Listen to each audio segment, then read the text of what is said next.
Ta-da! Hello! Give it a couple of seconds to work out that we're every time as soon. Well, it's going to be the email to tell me. Email telling you you're live. Yeah. Did you know you're live? It could be the ghost. Oh no, I'm hearing myself. Go away. Okay, it's gone. Hello. Hi. Oh, wait, Happy Polarthon. Is there a fox emoji I could put on my name? I know, I was just thinking that about my reindeer. Wow, if only you guys had been as prepared as me. I don't even think I can change my name on my iPad. Hold on. Do you want me to change it for you and see if I can change it? I see it. Okay.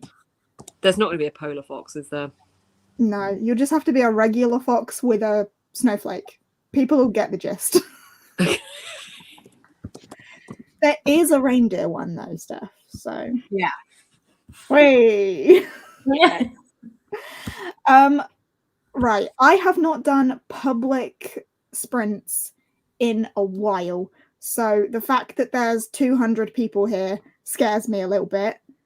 I forgot these are public. Yeah. And I can't keep up with the comments already.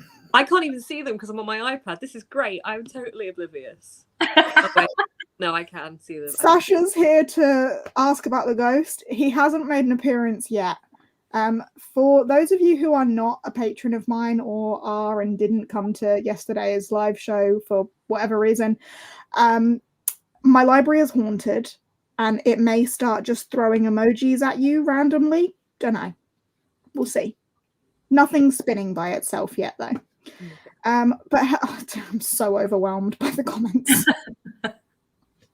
How are we all? Happy Polarthon. Hello. These are the comments I like. Hi. All my emails go away. Hello, everybody. Happy Polarthon. Happy Polarthon. Hellos.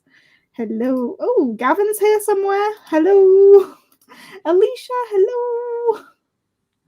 Hi. Hi, friends. What are we up to? What we reading? What we doing?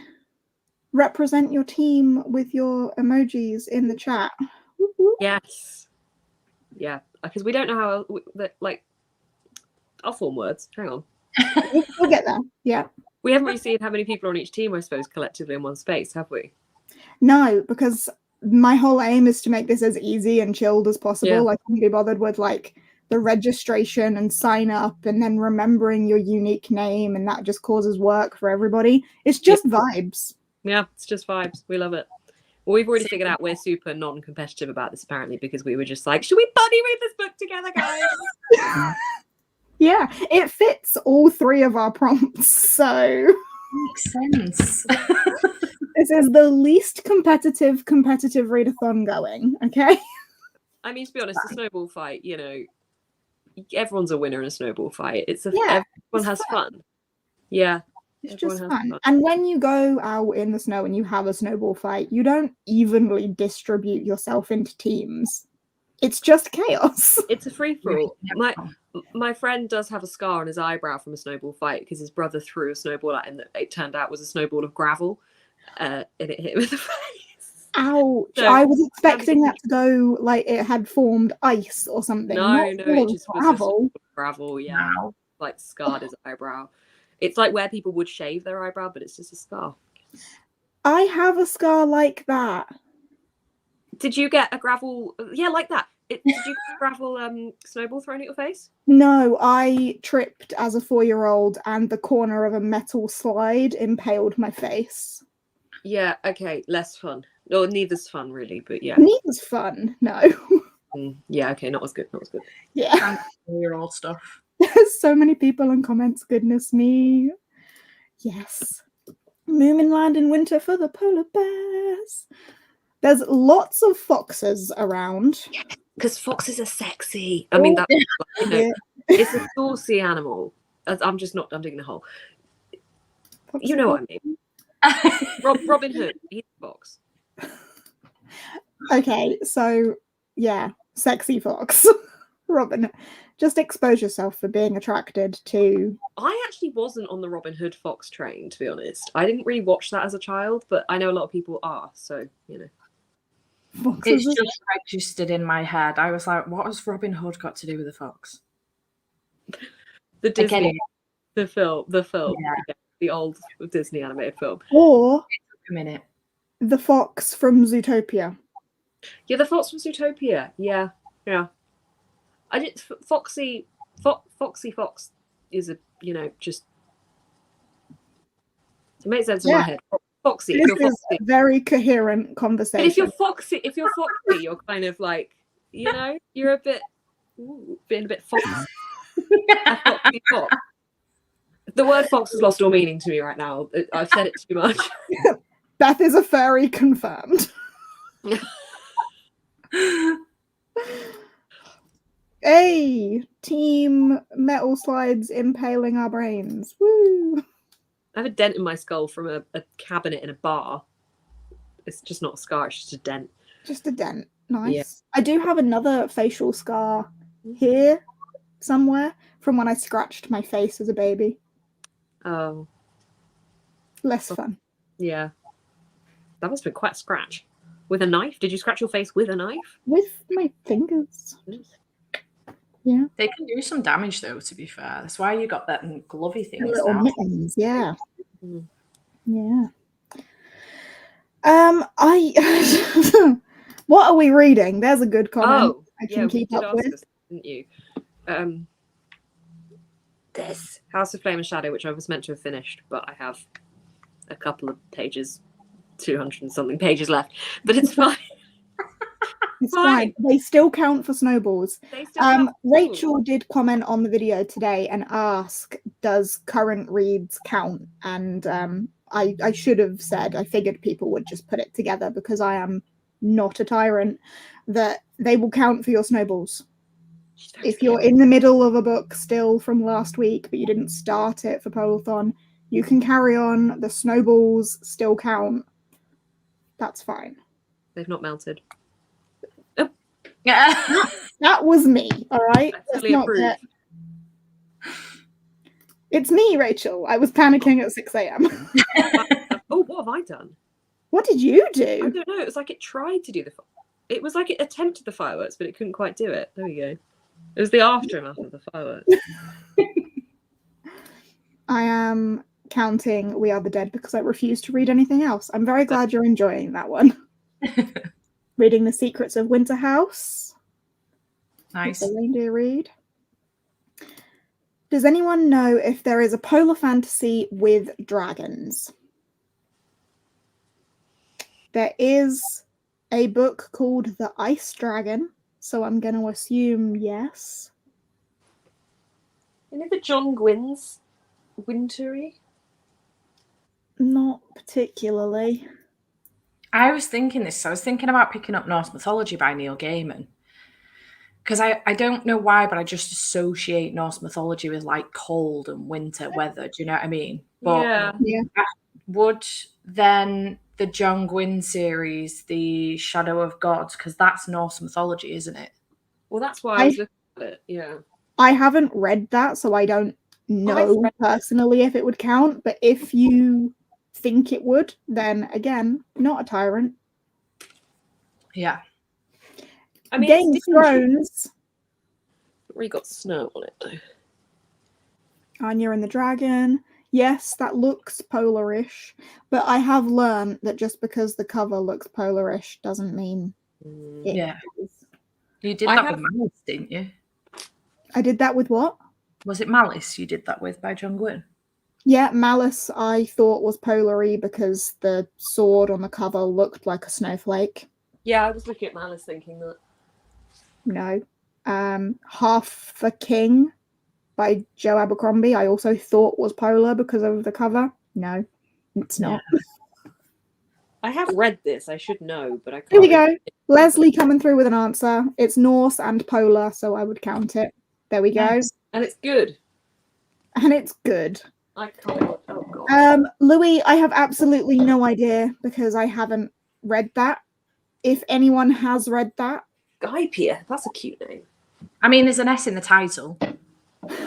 If you're on Team Reindeer, it would count for reindeer. Yeah. Yeah. But as Polar, for polar fantasy, I don't know. What if you draw Ember and the Ice Dragons? Good shout, Yeah. Steph, have you told us what you're reading? Not yet. I have 26 minutes or so of the audiobook left of Powerless by Lauren Roberts. So I'm going to finish this and then I'll have 283 pages to put towards the snowballs, which is great news because I've finished this today. And then I'm going to move on to the Winter House Mysteries for my first Polar fantasy read. Amazing. Yeah. And what are you reading? I have not started anything yet because I've been at work all day and then I got home and edited and uploaded a video just to get that out of the way. But I will be starting The Cry of the Ice Mark by Stuart Hill. When I picked this up, I did not realize it was published in 2005. This is an oldie. Yeah. So hopefully good. Yeah. That cover's lovely. Yeah, it's about a new queen of an icy queendom, I suppose, because she's a queen. And there's a white witch, wolf folk, and giant talking snow leopards. Oh, outstanding. Oh, I'm excited. Northern Lights would be a good one, wouldn't it? Yes. Speaking of leopards, snow leopards. Yes, it would. Absolutely. Not dragon in it, but still. Cry of the Ice Mark is one of my friend's favourites. Since I uploaded my TBR with that, I've heard a lot more about it. Prior to that TBR, I'd never heard anyone talk about this book. And then suddenly everyone's crawling out of the woodwork to say, oh my God, one of my favourite books. That's always the case, isn't it? Yeah. Yeah, always. Like this, I'd never heard of Sarah J. Maas until last week, and now suddenly everyone's talking about her, and I don't really know why. It's weird. I don't get it. Funny how that happens. Yeah. You've just gone straight into Crescent City 3. Yeah, I just thought that third one. That sounds like a good great place to start. Yeah, why not? Yeah. Thank you, Alicia. I too am proud of myself. I've never stuck to an upload schedule the way that I have this year. And I know we're only on the 5th of February. But I'm doing it. Yeah, but January lasted a year, so really. Yeah. That's good. I'm doing good.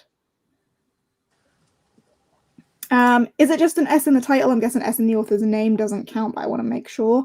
It is technically S on the cover. You could draw an S.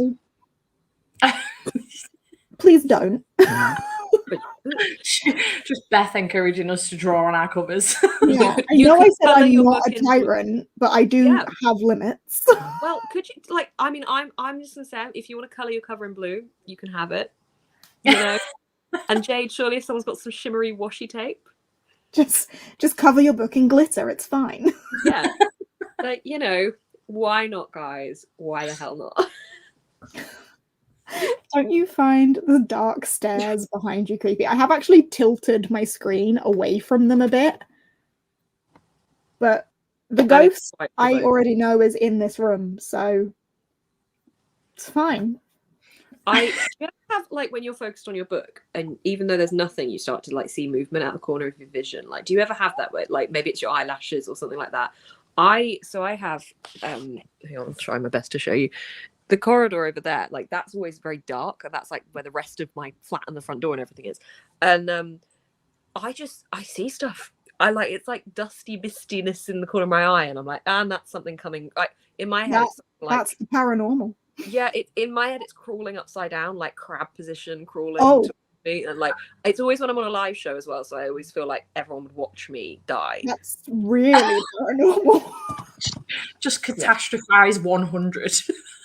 Would it make you all feel better if I shut my door? No, it's okay, because we'll know. If you shut your door, we won't be able to warn you that someone's coming up behind you. The thing is, as well, if I shut my door, my dog is immediately going to want to come in. If I leave the door open, he typically will not. But as soon as I shut it, he'll end up crying at the door. Yeah, You're good. We'll warn you if you're deaf. If I write an S in blue glittery pen on all of my books, yes. That's innovation. That's what we want. That's what we want here. Sorry, I'm just becoming a hype squad for the whole readathon now. Forget the teams. I hope you all do really well. I do want to highlight as well, because I've seen this question pop up a couple of times in different places. Depending on what team you are on, you only need to fulfill that team's prompt. You don't need to have a blue shimmery S. You can just have blue, just have S's, or you can just have foil. You won't get extra snowballs if you do all three, because you're only aiming for your team's bonus. For example, this is a blue cover. It's blue on the back.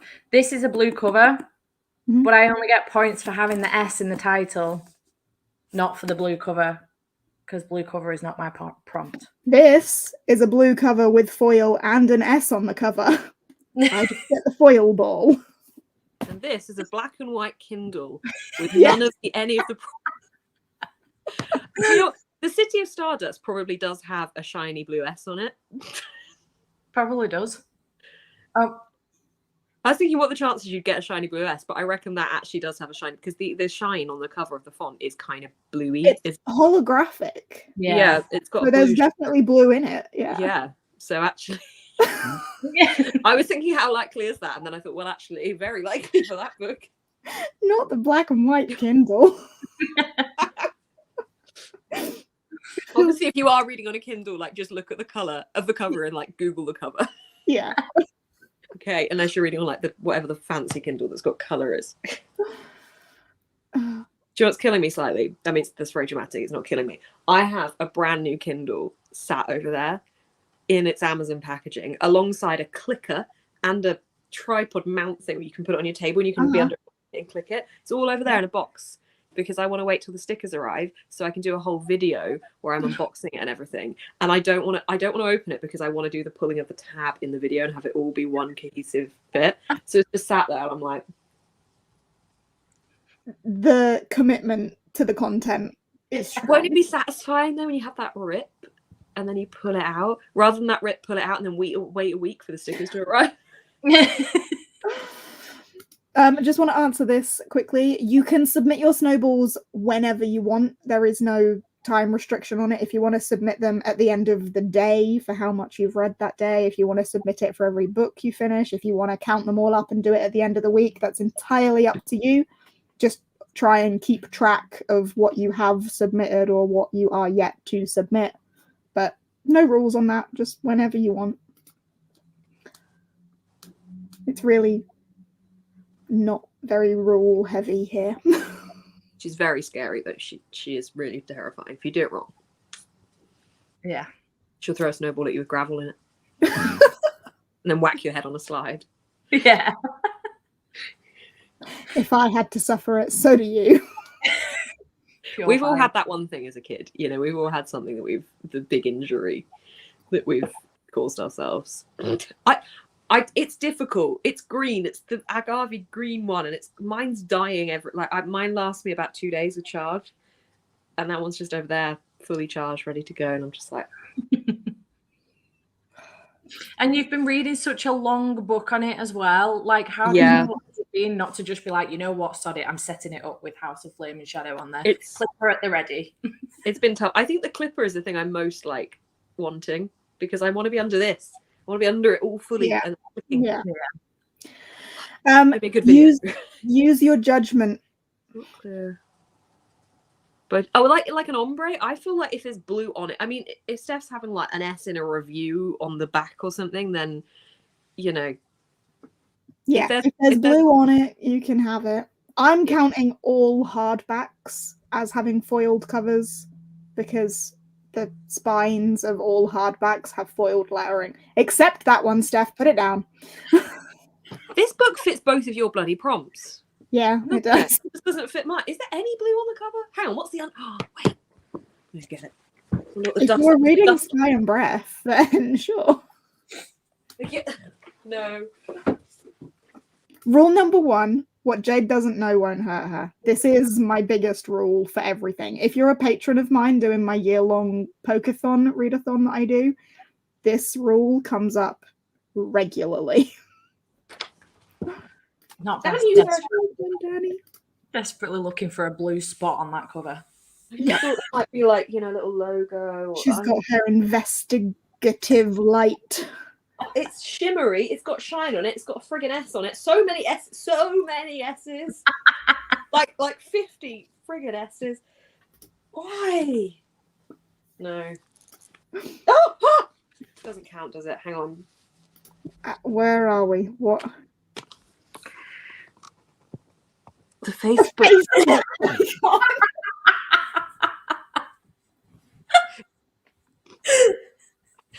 That is blue, and technically, the dust jacket's kind of. She is stretching for one extra snowball. I mean, I think that's a very clear, nice blue colour. I like it a lot. Emily says it counts. I vote for that. I vote. Yeah, I agree, Emily. Thank you for validating. Yes, I had to chuckle before at your Instagram stories when you were going on about how many pages you've got left. It says 25,300 pages left. I was like, I didn't know there was that many pages in the book, Beth. Are you okay? There's so many people messaging me like, you okay, Hannah? And the thing is, I looked through the friggin' caption before I posted it and I just missed that completely. I didn't even have the sound on. I was just reading the captions. And I was like, oh, interesting. Yeah, so far off. I should get an extra snowball for the audacity of that stretch. Look, I am a little bit competitive. I'm not gonna lie, I've never won one of these things before, okay? So, just fingers crossed for you. I'm a social media manager as well, so I have to go on Facebook and I know about it, so it counts. That's the best justification you're going to hear all day. Oh, wow. Okay. I am willing to second Alicia's point. Oh, hope you warmed up. That's funny. Wow. Okay. Yeah.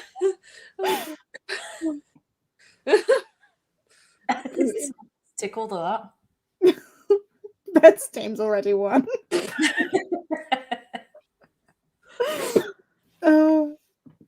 Right. Shall we sprint? We've been nattering for 20 minutes and I haven't even started a book yet, and I would quite like to. Yeah. No, I want to keep. Yeah. Okay. I've got this set to 50-10. We are not going to stick to 10-minute breaks. I know us well enough to know that's not going to happen. But we will do a 50-minute sprint. I'll then just pause it in the break. Okay. Yeah, I'm a delinquent. So. Okay. If Jane doesn't have her glasses on, she can keep our secrets. I can indeed. Join Beth's team for all the cheating. Yes, I mean, no. Careful. I have a lot of power here.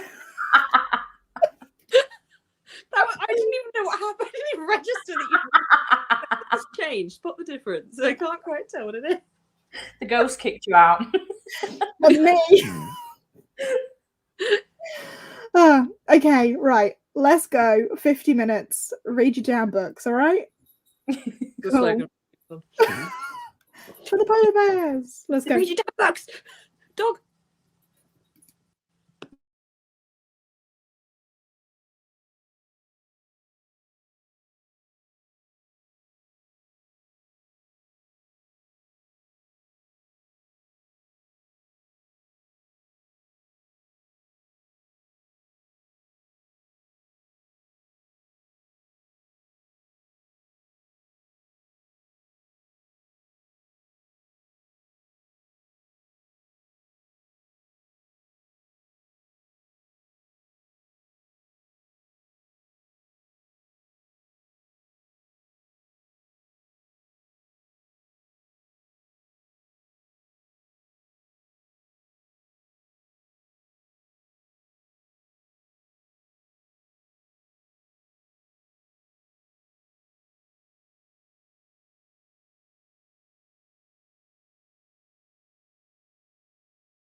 Hello?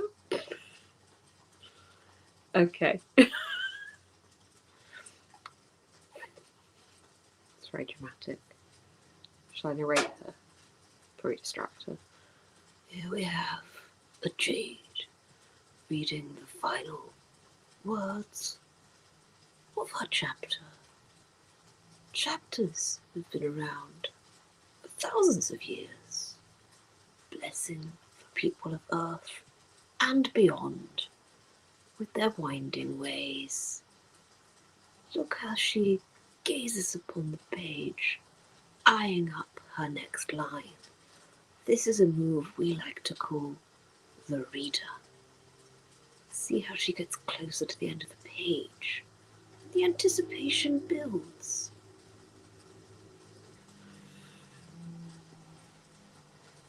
That was beautiful. You're welcome. I'm sure that really helps you. It really did. My attention was definitely on the last few paragraphs of that. As it should have been. Yeah. Got some hands. Thank you, Ish. I could double up as a career as David Attenborough. I could have got those little tiny Davids that we saw in Waterstones. Who needs a tiny David when you've got a Beth? Has anyone else seen these? We saw them like a few weekends ago in Waterstones. They're like tiny David Attenboroughs that you put in a plant pot, but it's literally just a tiny David Attenborough. It's not like it has any. They don't do anything. It doesn't. Yeah, it's just a tiny. But it doesn't even look that much like David Attenborough.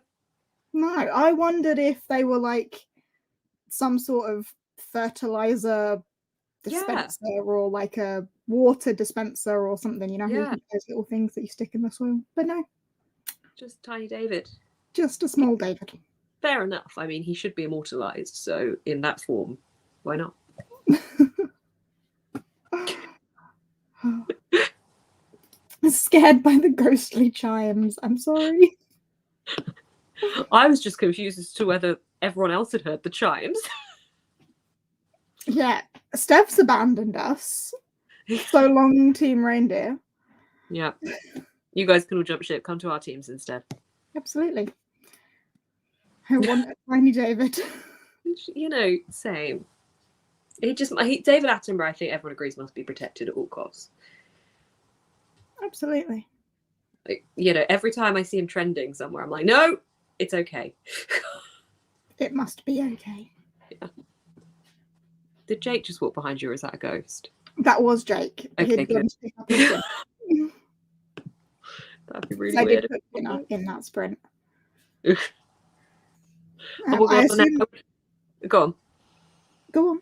I was going to say, Lynette, I would love to take over for David Attenborough when he can no longer narrate. That would be literally a dream job. I wouldn't put on his voice, just throwing it out there.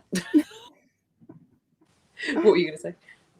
I assume that's where you two vanished for a little while as well to eat. Have you eaten? Yeah. I a Joe Wicks pasta thing that was quite nice, actually. Nice. Yeah. I could have some raspberries in a bit, which is also very nice. Oh, lovely. I know, and being all healthy. I had a stir fry. Nice. I did see you come in with something that looked yummy. Stir fry. Yeah, that sounds good. I didn't read much, but I was read. I was read. This is what I like the Kindle for. I was reading whilst I was cooking. Like, it's just easy. Yeah, I didn't do that. Nah. And if I had the clicker, it'd be even easier. If only there was a clicker somewhere within your reach. Don't know why I'm doing this. I just have this image of this really cute video in my head that would be really fun. That's why I'm doing it. It'd be like a 5-minute video, but it'd be fun. Well, I'm excited to see it when it happens. Thanks. How much did we all read? I managed to read 32 pages and cook and eat my dinner, so I'm pretty happy with that progress. I once again don't know what page I was on, but I'm going to say I read about 24 pages and also cooked and ate my dinner, but also watched a YouTube video whilst I was eating. I've got 30% left, which is apparently 4 hours and 68 minutes, which I don't think that's feasible to do tonight. But I'm going to give it. Yeah, I was just going to say I don't think you're getting that done tonight. I think I could whittle it down to an hour left, maybe. That's probably ambitious too. Well, we can aim high. It's because I was watching The Hobbit yesterday, the whole day, so I didn't read at all.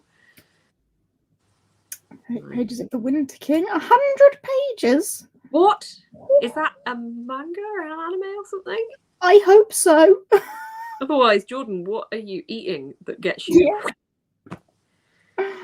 speed demon reading? Hello. What's Alicia reading? Alicia is reading We Are the Dead. Yes, yeah. And she's been going on at me about it for a few days now. I can't bring myself to pick this book up because the cover terrifies me. I need to Google that. Who's it by? Very good question. I'll just type We Are the Dead. It's on my wish list. If you have that linked. Is it kind of like a samurai mask? Yes, but then look at book 3 in that series. What's that called? Oh, I don't know. Does Amazon not do the thing where if you just click on it, it then tells you like what else is in the series? I just Googled. I'm going to Google book 3. Okay. Until the Last Hope, that one? Until I added the word hope. And yeah, that sounds about right. Okay, hang on. Mm-hmm. I can't bring myself to look at it. It freaks me out. What the shit is happening there? Is this a horror series or? No, apparently it's very much up my street. Empire on the brink of war, political fantasy type thing. Have you got a Kindle? I do not know. Now might be the time to buy a Kindle with a clicker and then get this on the Kindle so you don't have to look at the cover. And then I'll never have to look at it. I mean, honestly, this is like the definition of a book to read on the Kindle. Yeah, it's creepy. I'm glad that everyone else also thinks it's creepy. Really I don't believe the contents of the book is scary at all. The cover just terrifies me. I don't like it. I really dislike that a lot, actually. I can't look at it. Yeah. See, I don't like the cover of what's the new Ninth House? Hellbent. Yeah, hate that cover. Hate the dead rabbit on the front of it. Really, really, really hate that cover. And I didn't really want to read it anyway, but if I would have read it, I think I would have either wrapped it or a Kindle again. That's fair. You should buy Beth's old Kindle. Would you like my old Kindle? The battery lasts about 2 days. 3, maybe. Actually, do you know what? I think it can get up to 4 days, but I'm just not giving it the chance to. Other than that, it's literally perfect. I just don't know what's happened to the battery. You can have it for 40 quid. Because that's how much CEX are going to give me for it, apparently. Wow, okay. Good to know. Yeah. You could do a joint unboxing of your Kindles and clickers. Oh my god, we could. And the arm. And I would need. How good would the arm and the clicker be for when I'm reading in the bath? Well, this is right. And it's waterproof, the new one, which again kind of sold me a little bit because I want to bring it on holiday and read it in the pool. Like, there's so much about it. In the pool? Yeah. Because it can literally fall like 30 feet for 30 minutes or something and it'll be fucking fine. So that's impressive. I know. I spent a lot of time like, do I need the new Kindle? Oh, it's not even new anymore, but like, you know, new to me. I'm like, yes, I do. And I've got like a little clear case and I'm going to put some stickers and a pop socket. I don't know what that was. I've got a I've got a Monstera leaf pop socket. I'm going to put on the back of it. It's going to look so freaking cute. I trust that it will. I look forward to watching the satisfying peel. Yeah. It's going to be good. I just need the stickers to arrive. What are these clickers you're talking about? Hang on. I'll get an Amazon thing. It's basically a clicker for your Kindle that attaches to your Kindle, and you can also put it on your phone or other various implements that allows you to change the page. Like a little remote. With this in your hand? Yeah. The purpose of it being in the bath, or like if I had it right now, I would attach it and be able to be under my blanket without having to take my arm out. It's a very, like, you know, unnecessary. Yeah, very unnecessary I for think lazy, it's more- cold people. Yeah, I think of it more for being in bed. Like, it's just, if you want to be under the covers and you don't want to press something, it's great for that. But also, if you want to remote control your phone and have But in bed, I think that's great because I love to lay on my side in bed, but I can't read like that. Oh, even without a clicker, Kindle reading on the side. I rarely read, as I said, on my Kindle, but I'm trying to get more into it. But like, oh my god, it's great because you can just leave, like, it's just there. It's not an 800-page book. It's different. I never I don't even leave know where I bed. put. Where did I put the book? You know, I was looking at the. Really, I love my Oh, Kindle. it's here. Yeah, that is difficult. Yeah. This is now an ad for a Kindle. Beth doesn't work harder, she just works smarter. Right? That's all you need. You just, succeed in life. Get a clicker, get an arm for your Kindle. Yeah, I mean, I would just, actually, I'm not going to want to leave it attached to the top of my bed as I'm asleep under it. Yeah. Fair. I just shove it under my bed. Everything's shoved under my bed. Alicia, this is great if you don't have to share your bed with two bed hoggers. You think I have the room to put my book on a cushion? I barely have the room to put my head on a cushion. This was why I first bought a Kindle like years ago, was because I wanted to be able to read when I was sharing a bed with someone without having the light on. That was the initial reason. See, again, I feel like it would be a good purchase for me because Jake hates having the lamp on in bed. For the amount of chunky books you read, I'm surprised you don't have one already. I've never been a fan of digital reading just because I used to get very frequent migraines. I haven't been too bad with them lately, so maybe my eyes have improved, but not to saleswoman you, but it's e-ink, so it's not like an iPad. So it feels more like the page of a book than it does like the page of a screen. And you can set it on dark mode, so you've got it. I'm gonna hold it further away because I don't want to accidentally spoil the book for anyone. But that's black background, white text, and you can have it white background, black text. But it allows you to be able to adjust it to what you want. It also has a dyslexia font. We found out this last week, Lauren and I, which we didn't know about. That apparently to people to read that are dyslexic. I'm not. I prefer. I prefer physical books, but I way faster and way more intently on this because nothing distracts me. Does anybody else, when they're reading a book, no matter the book, do you like flip forward to see when the chapter ends, or do you just read it? Fairly often, I will flick forward. Yeah, if I'm like in the reading zone, then no, I'll just keep reading. But if I'm thinking about stopping, then I'll see how long I've got. Yeah. I do it so often. I'm like, why are you doing this? And like sometimes if the chapter's like 20 pages, I'm like, even though I'm still enjoying the book. Whereas I feel like I'm less distracted on the Kindle because I don't need to do that because you can just click a button and it'll tell you if you feel that way inclined. Yeah. Did you all just hear him grumbling on the floor down there? He had a proper little grumble. I want to make sure I'm not starting a super long chapter. Yeah, look for I don't know why I do it because it isn't necessarily me thinking, oh, I'm going to go to bed soon or something. I just check. It's annoying. They're goals. This is a good way to look at it. It is a goal. Oh, sorry, I've just looked up at the number and seen that there's 350 people here.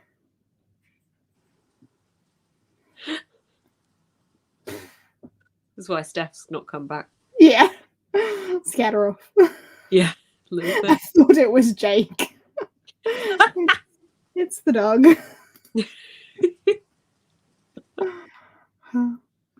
But yeah, goals. Like it gives you something to achieve. Yeah, I see that. I feel like half the time I just don't even think about why I do it. It just annoys me that I distract so easily. And I think it somehow just distracts me checking the chapter point. I don't know.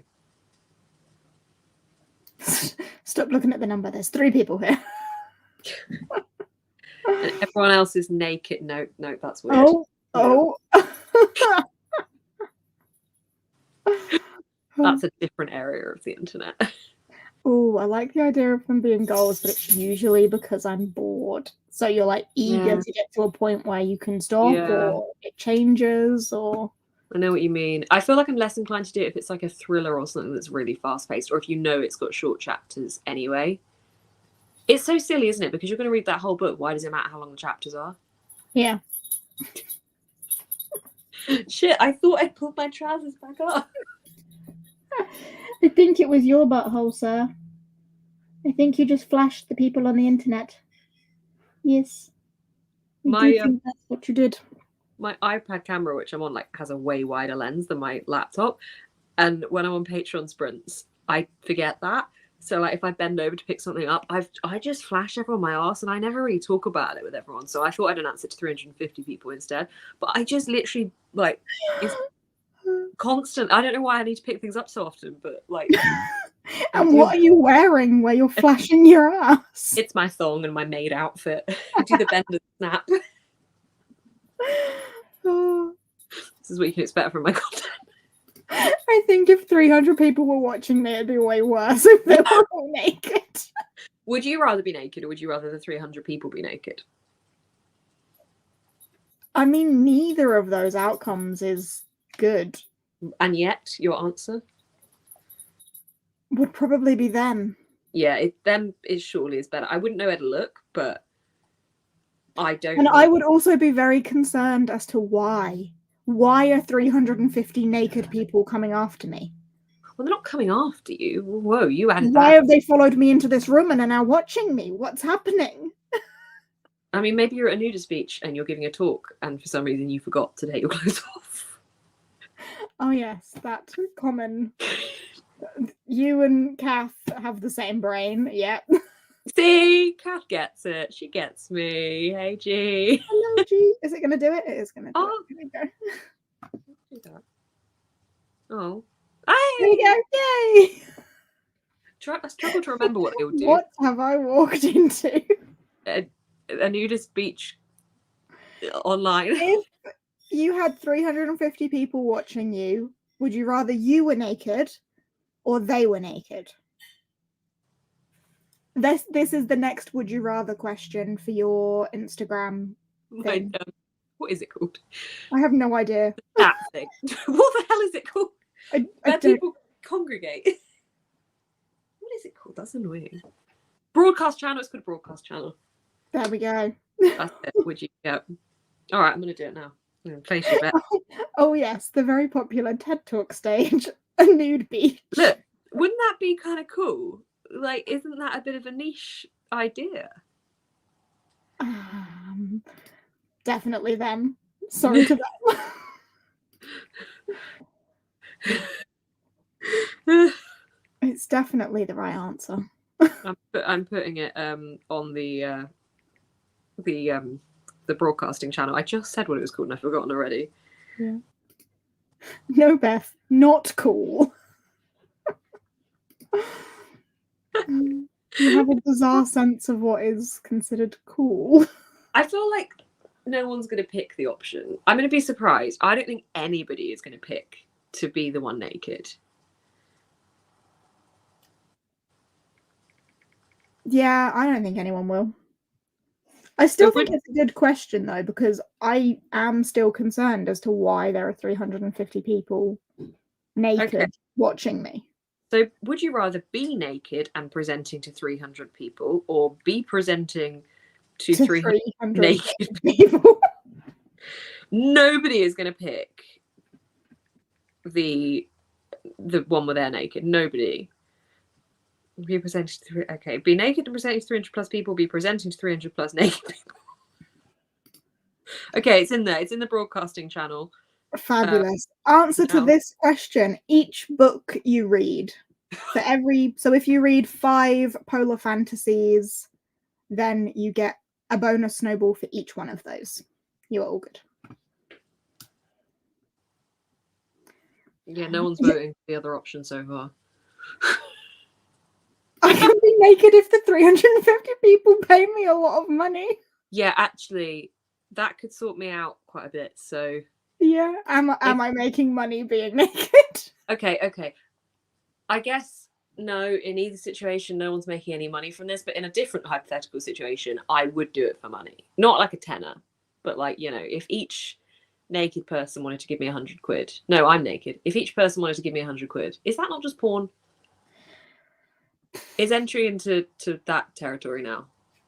Raymond will do it for a tenner each. Right. I mean, in all fairness, yeah, like you could get quite a few Kindle clickers for that, couldn't you? Fair few Kindle clickers. Nobody's voting for the. Oh, one person. Lauren voted for be naked and presenting. Lauren is here. She's witnessing the conversation. Thanks, Lauren. Did you mean it? Leslie, it is on Beth's broadcast channel on Instagram. Yeah, I don't know how you access it. I don't know how you join it. I think you go on my profile and then it's there at the top. I honestly mainly just use it for Would You Rathers, which is probably not a fun place to be. It's a fun place. It's how the good Lord intended it. Well, okay.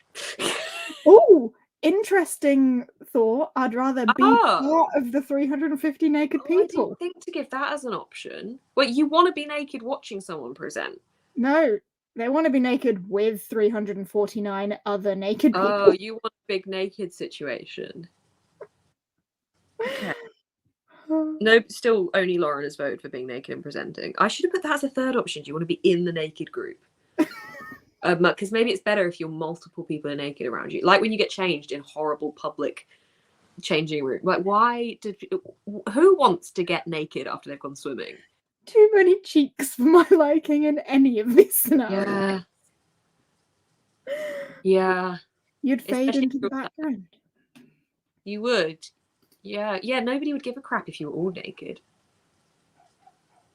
But would you rather be with a load of naked people or still just the one in clothes? Because how would you feel if you were the one clothed person in 300? Yeah, would they make you feel uncomfortable for being clothed? Yeah, would you be the dick for being like, or would you actually, if they were all naked, would you just be like, you know what, guys, I'm going to take my clothes off anyway?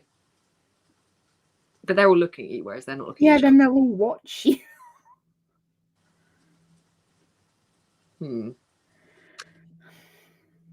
Well, according to the vote, only Lauren wants to be naked. So, Lauren. Too much information. Too much. I get terrified to even get changed whilst I'm on sprints in a different room, just in case somehow the camera can see me. Like all of the reflections bouncing off non-reflective surfaces. Yeah. Everyone can see.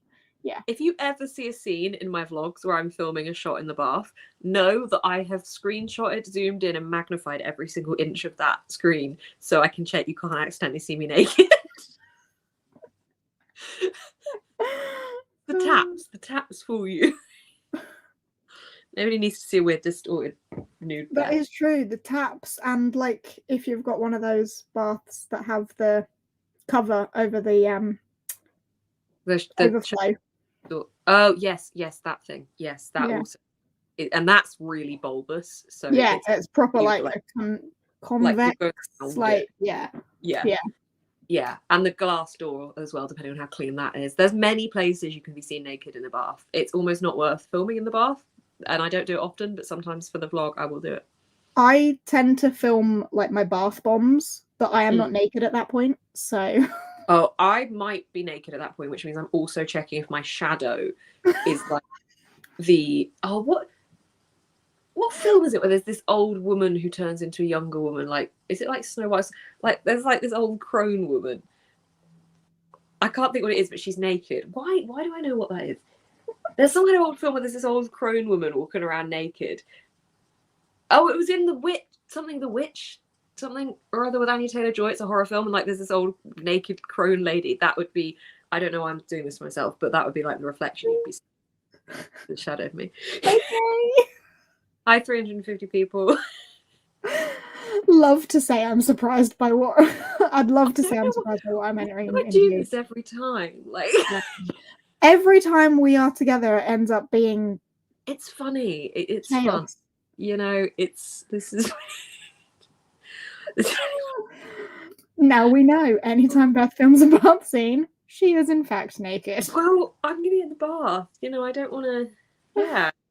Yeah. I put the bath bomb in right before the end of the bath because my bath water doesn't always run hot all the time. So I sometimes have to scrap the bath. So I don't want to scrap the bath bomb. Right, okay. I put it in at the last minute so I know the bath is like a good one.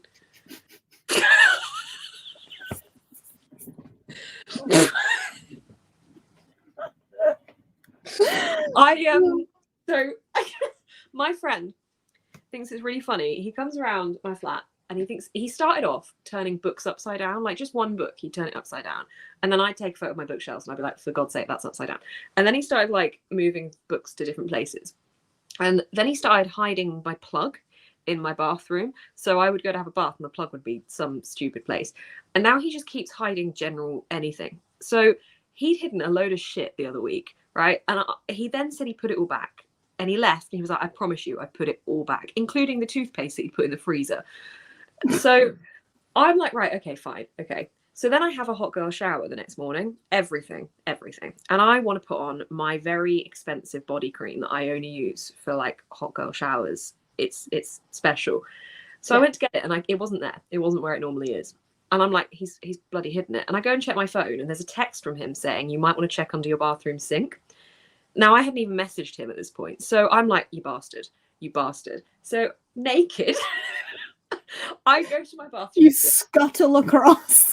Yeah, I go to my bathroom sink. I open it up, and I can't see it. So I empty the hole underneath of the kitchen sink. I empty the whole of the kitchen sink out. Everything, all my cleaning products are under there. I empty the whole thing naked, and I'm like, where the fuck is it? It's not there. And I'm so mad. And I message him, and I'm like, where is it, you bastard? And he's asleep. And I'm like, just like, this is exactly what I told you to stop hiding things because you'd be asleep when I needed it. It was when I was coming to meet you. It was on the Saturday I was coming to meet you. I wanted to smell you. Anyway, he texted me back about an hour later and he was like, I didn't hide it. And then I went into my bathroom and it was there where it was meant to be. It just tucked itself under the shelf a little bit. So I'm like naked on the floor going through my kitchen sink. And it was, he's actually said he will not hide anything again now because he feels so bad. Why did he tell you to check your kitchen sink then? Because he wanted to make me feel paranoid. Which I did. Clearly, whilst you were naked on your kitchen floor. Honestly, it was awful. It was just like the image of me. It was like, and I was gradually getting madder and madder. Lauren got a voice note where I was like, for God's sake, he's hidden this thing. And then I was like, no, he hasn't. Oh, I felt so bad. He was going go-karting that day and I messaged him saying, like, I hope you crash your go-kart. Can we go back to the frozen toothpaste? Right. Okay, I have it in my head. I don't know why I think this, that if you freeze toothpaste, it expands. I don't know why that's in my head. I found it very quickly, so it wasn't a big deal. I'd have been really mad if I hadn't have found that, because then I'd have been going to use it and been like, oh. Yeah. Yeah, I've told him, like, you can't hide stuff like that. Yeah. It's annoying. Well, that's the whole point, though, to be annoying. The plug was annoying enough, but it was always in the bathroom, whereas the toothpaste being in the kitchen, that's just... And your body moisturizer being where it's supposed to be. I mean, who would think of that? I was literally messaging him all these awful things and then had to be like, I'm sorry I found it. It's the power suggestion, isn't it? I want to be that friend. He also, every time he leaves my flat, pulls my windscreen wipers up on my car and leaves them in the air. And my neighbour rang me the other day and she was like, hey Beth, I just wanted to let you know, I think some of the neighbourhood kids have been messing about with your car because all of the windscreen wipers have been pulled up. And I was like, no, that's my friend. That's my friend. So he's basically just a nuisance. I don't know why I'm friends with him. Fantastic. Okay, well, I think we've given Steph long enough to arrive and she hasn't. So should we sprint again? Yeah, God knows where Steph's gone. If you'd like to guess, pop in the comments your most elaborate where you think Steph's gone. Yeah, you've got 47 seconds to do so. And we're going to see if anyone's voted the other way. No, still nobody's voted for the... just Lauren. just Lauren, who's now going to be presenting naked in front of a lot of... What if you are presenting naked to 350 naked people? Everyone's looking at you. Everyone's looking at you, though. She's totally pooping. In the bath, presenting to 300 naked people. She's pooping in the bath, presenting to 300. She's gone to take her clothes off. She heard this conversation. She's going to come back like, oh, I misunderstood. She's just sat there, shaking her head, not wanting to be part of this conversation. Yeah, probably. She's like, God, why did Jade ask Beth on this? Doesn't know who I am. I'm sorry. I'm glad you're here. Now we read.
Ghostly chimes.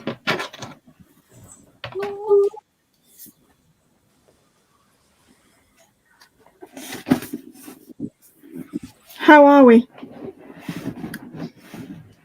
Good. Hey! Just to reinforce it. Oh, you're not so good, Jade. Hey! I think that was the most boring. Oh, wait, what's that one do? Do it. Oh, come on. Oh. I don't know if there's maybe not enough contrast between your hands and your wall. Hey, there we go. Goodbye.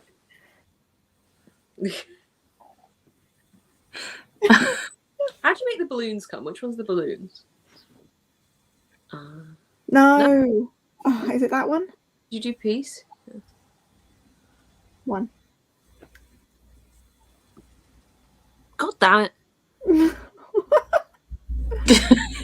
Pick up on it, damn you. Come on. Oh, fine. No, okay, right, fine. Got it. That's back. Did you finish your book? Yeah. I nearly said to you, no, don't be daft. I've only just started it. I completely forgot. Yes, I finished Balance. How was it? Really good. 4.5 stars. Is it a series? It is. It's the start of a new series. So a novella, 288 pages. I'm not sure if that counts as a novella.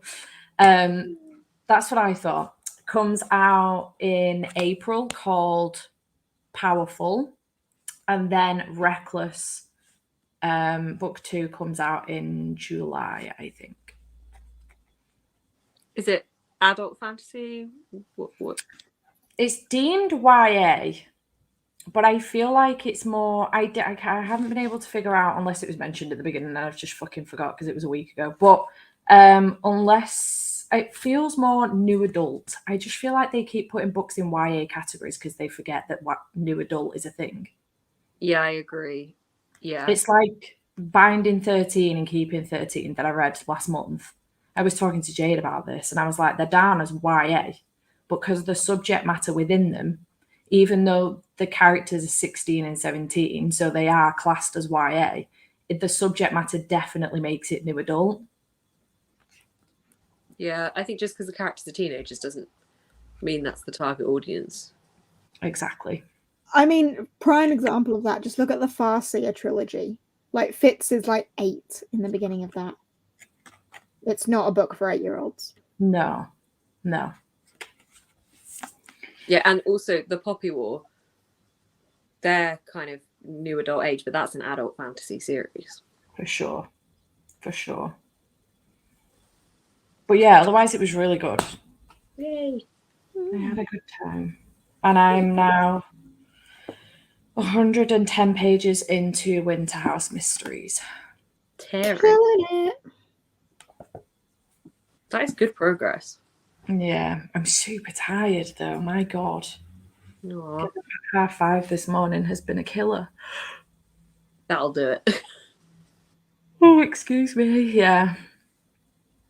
That Well, will. I've got about 4 hours left, I think. Hang on, I'm going to check. I thought it said 8 minutes. That's how long I've got left of the chapter. 4 hours and 9 minutes left. Are you down to 10,000 pages yet? Yeah, got 10,000 pages left. I don't even know how many pages this is, because for some reason it says page 617 of, and then the Roman numerals for 4.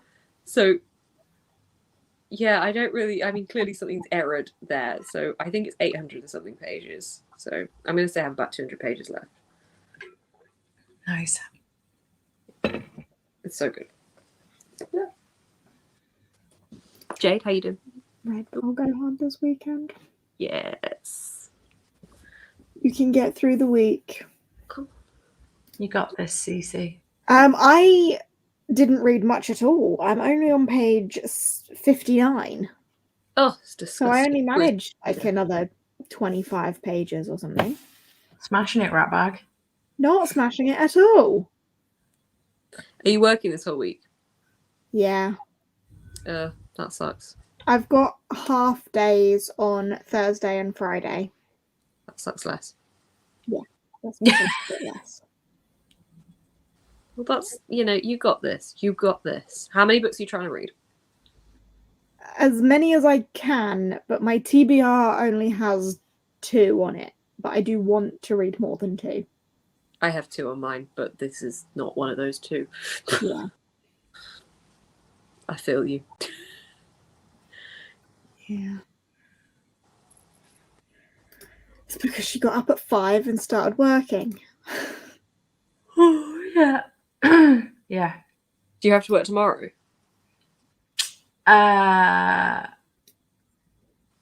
I will just spend the day reading tomorrow because I've done my work for the week now. Oh my god, I'm so jealous. I'm so jealous. Other than your day job work. Which is Wednesday, Thursday this week. And then Friday daytime I'll spend with Andy because it's his days off for Wednesday, Thursday, Friday this week. But I've got work Wednesday, Thursday. So I'll spend Friday daytime with him, then come home in the evening. Nice. Yeah, and you're doing sprints tomorrow from 11? I am indeedy. Yeah. Boom. We got the whole week covered between us. I think so. Oh, the only day we don't have covered is Wednesday because I do Patreon sprints on Wednesdays. Yeah. And I'm working during the day Wednesday all day. Yeah. So Wednesday is the only day we don't have covered. We've let you all down. We're disappointments. Unless you want to come along to my Patreon sprints on Wednesday. Plug. Unintentional plug, but a plug. It's £1. You can't go wrong. You can't go wrong. And I do them every Wednesday. Just them every Wednesday. Every single Wednesday. I have no set days for mine because it stresses me out too much. Mine are every week, but a different day of the week every week. Whenever you feel like it during the week. There's a schedule. There is a schedule, but I don't want to exclude anybody that couldn't do the specific day that I'd picked them on. So we just go whenevs. I just expect all of my patrons to make themselves available on Wednesdays. I think that's fair enough. Yeah. Yeah, that's Same fair. on Monday daytime for me. Mine are right this week. I like a Tuesday stream, actually. I do tend to go for a Tuesday.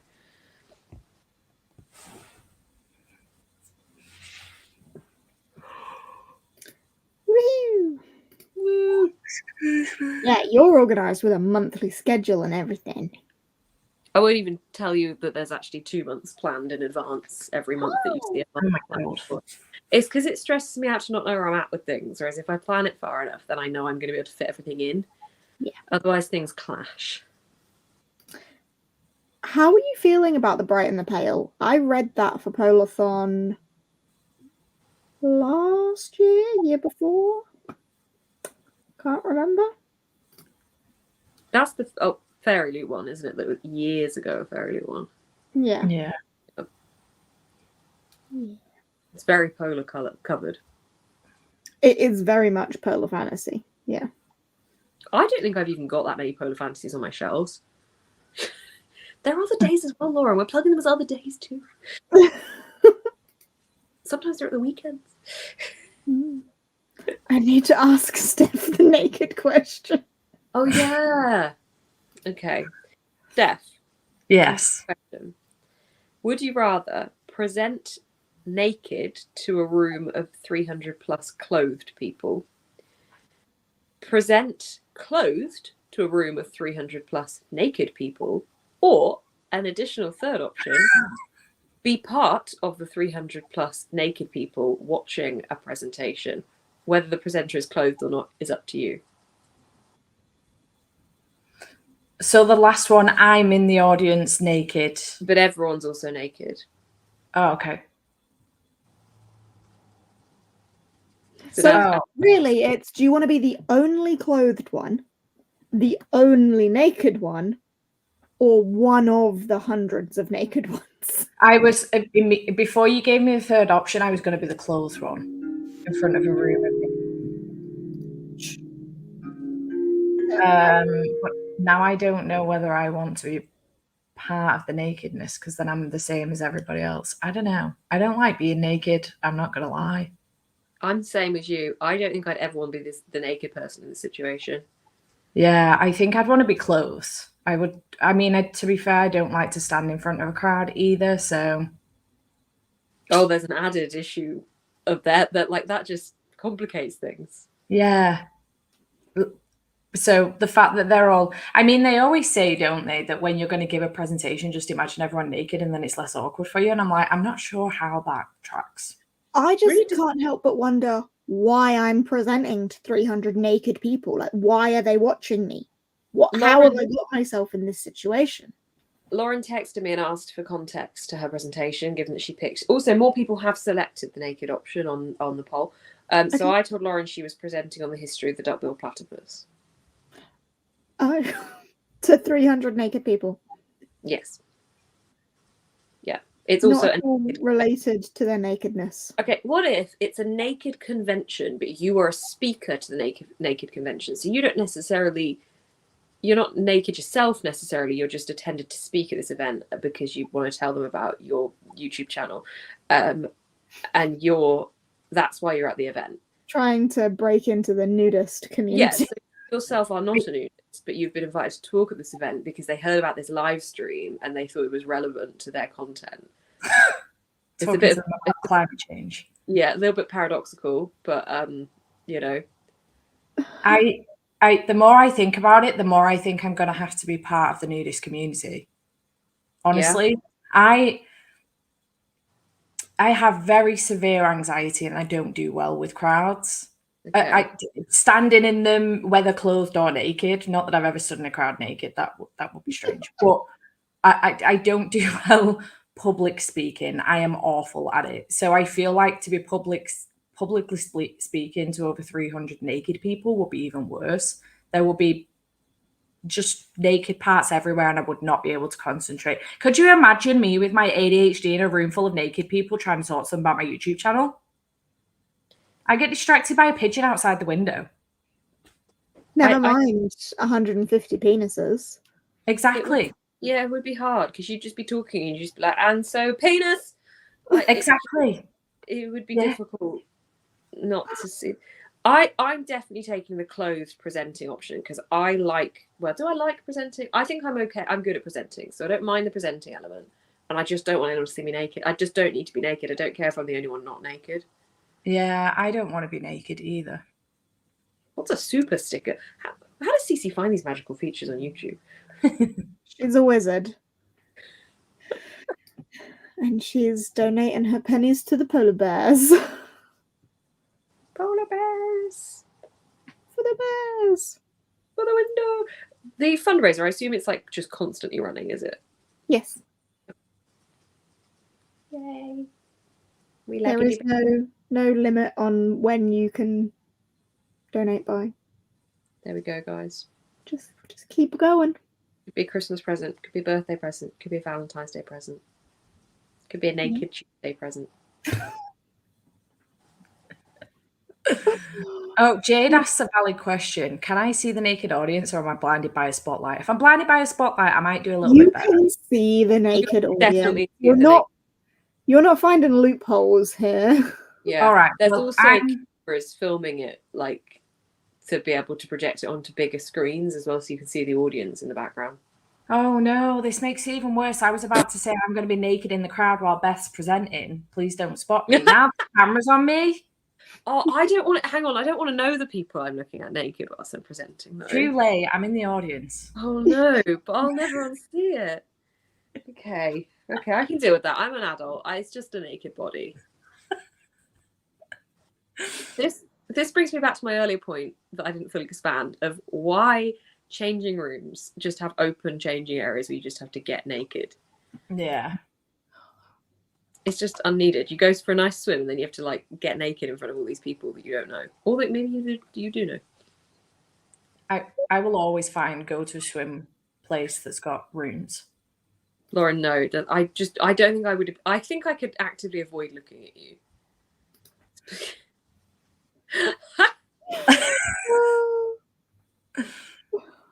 Jade, which one are you picking? Where are you standing? I think I would also be the clothed person presenting. Yeah. Yeah. Does it have to be that I've got to present it well? I'll be the clothed person. Okay. It's a good, like, you've got to be there the full length that your stage is booked for, which is 43 minutes. But you have to do it, like, just for that amount of time. It could be shit. Okay, well, I'm clothed presenting a mental breakdown on stage with ADHD and 300 naked people for 45 minutes. I can 100% do that. Totally. Okay. Oh, Jade. I thought you were going to say moles. I thought I was going to go down the route of moles because No, didn't. nipples.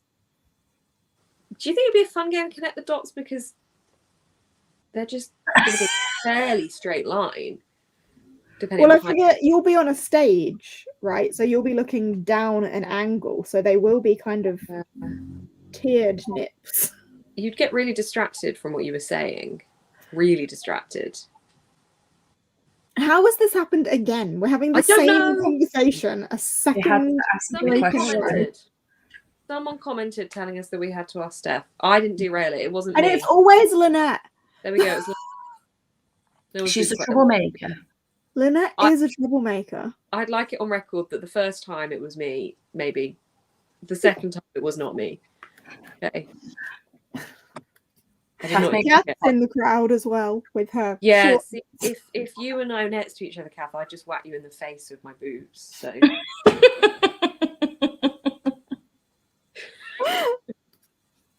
At least she's self-aware. That was a bad time to take a drink. Here's a nice question. Nice conversation switch. I like it. The Winter House Mysteries, the last one in the Winter House trilogy. I have a question that's not at all related to nakedness or anything sexual. It genuinely isn't. Does anyone read in the shower? Because I don't know what I was watching the other day, but I was watching this thing where this person was like, what was I watching? I don't know what it was. And they were like, oh yeah, it's to do with nakedness, isn't it? I was just about to say.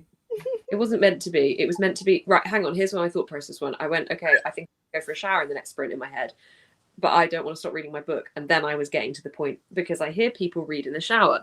How do they do this? And what's the point? Because, like, how long are people taking to shower that they want to hold something in front of them? Like, I need to know if anyone does it and why and what, like, if you actually read more than like a sentence. I agree with Kath. If I'm like desperate to be reading, I might audiobook, but usually not, because I find that, especially if I'm washing my hair in the shower, I can't hear shit either. Yeah. So especially set up a little bit, I can't make out what it's saying. My shower's like enclosed in, but I still can't, like yours is. Yeah. No, I just don't get it. I remember. But oh god, what was? But you know what would be great? If you had an arm for your Kindle and then a clicker, and you could take the clicker in the shower with you. God damn it, Jade! I might just get that. Wait a minute. I don't know if the clicker's waterproof. You know, that might be the flaw. Well, you could put the clicker in a little like plastic bag. Very elaborate. I just don't understand what people are doing. Maybe depending on your hair type, I suppose. Yeah, because I don't like stand there and just. No, I just wash doing nothing. No, I do what I need to do, and then I get out. And if it's a hair wash day, it's a little bit longer, but it's not a it's no longer than 10 minutes, absolute max, if that.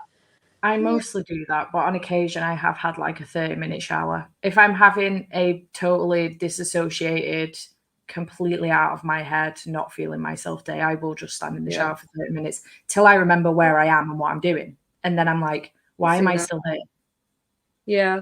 I've had like showers where I just sit on the floor and cry in the shower as the water runs over me and I play like some kind of sad music. But that's not too often. But it's quite therapeutic. Like you feel like you're in a film and you're being very dramatic about it. And then you realise your bare butt's been on the bottom of your shower and you probably should clean it. Why are you crying in the shower, Beth? That's very Well, sad. just occasionally, when you just really have that breakdown moment where you just like, feel really shit, and you just think that you don't want to know if you're crying anymore. So the water running over your face means you don't know if you're crying or if it's just the water. It's just sad. I see it's sad, and like it's fine. I'm fine. Also, life. Why would we not Yeah. be crying in the shower? Oh no! I didn't know that was a feature. That can go away. I don't regularly cry in the shower, but like, Beth has feelings.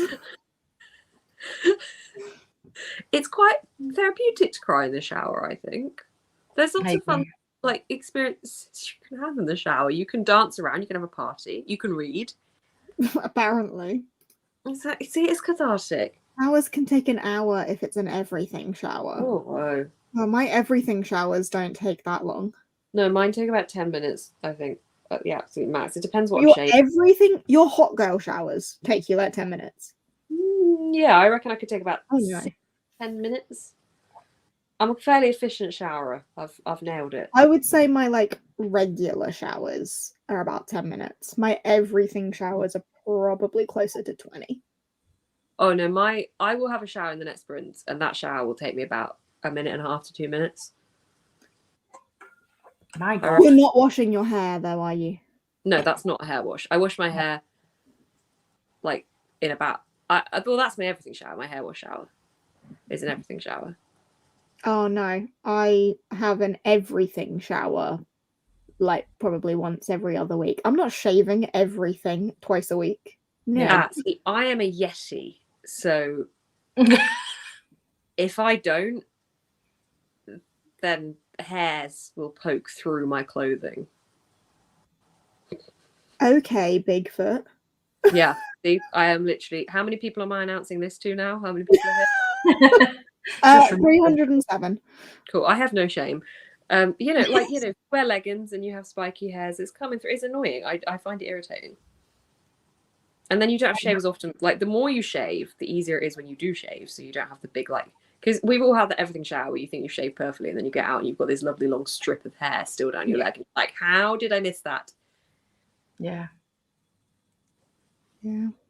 That's the worst if your hairs get too long as well, though, and you're pulling your leggings on and they pull the hair and you're like, ow. Yeah. See, after about a week, my hair's so long on my legs that I can feel the water getting stuck in it as it goes down I can feel it congregating in the hair and dripping down. Oh my goodness. Look how dark my hair is. I mean, my hair's quite dark as well. As a child, people thought I had black hair. Like it's thick, it's thicky, darky. It's just I don't know why I'm doing this to myself. I am single and available. Interested. I own my own home and I have a nice car, very nice car actually. Like to travel. Got 2 Kindles. Got 2 Kindles. Can shower. Clicker as well. Huh? You got a clicker too. I got a clicker. I'm a quick showerer, or I can be a long showerer. And I'm happy to present in front of naked people. Now that's my fault. I've done it again. I'm sorry. Oh. I'm just trying to keep myself okay. Like the joys of being male and being allowed to be as hairy as you want. I mean, it's so annoying. Society has really buggered us up, Yeah. Why do we have to shave? I mean, we don't have to shave, do we? But if we don't shave, I actually personally prefer shaving my underarms because if ever I don't, I find my deodorant kind of congregates in a different way. I actually just feel more comfortable shaving my underarms. I agree. But legs I'm less bothered by. But again, it's a comfort thing. It's when I can feel in the shower the water goes down my legs a bit differently. I know that sounds so weird. But for me, it's when I'm in bed if I haven't shaved my legs. And if my leg hair is like rubbing on the bed sheets weirdly, that makes me uncomfortable. Yeah. Oh, do you know what? I've got fresh bedding. I might shave my legs tonight. Treat myself. Rachel, this sounds lovely for you. Oh, why, Rachel? Oh dear. Does it grow back like quick enough that you have to do it again, or is it a once and done? Is it? I'm not. Once a year at the beginning of summer. It back. It's shave day. I'd wax it. I'd make him wax it. Oh yeah, back, sack and crack. Just. Yeah, that's a good idea. This But summer. is it not the shaving that makes it grow back anyway? Like, because that's the case, isn't it? Like, if you shave, it's going to come back worse. Supposedly. Yeah, if you never do it, then you're fine. I don't know. Clearly, I shaved like. No. Has anyone? Surely someone has tested if that's true. Well, a man could see that they've never shaved. A man might have never shaved their legs, and the hair's finer, and then they could shave, and then it would come back stubblier and darker.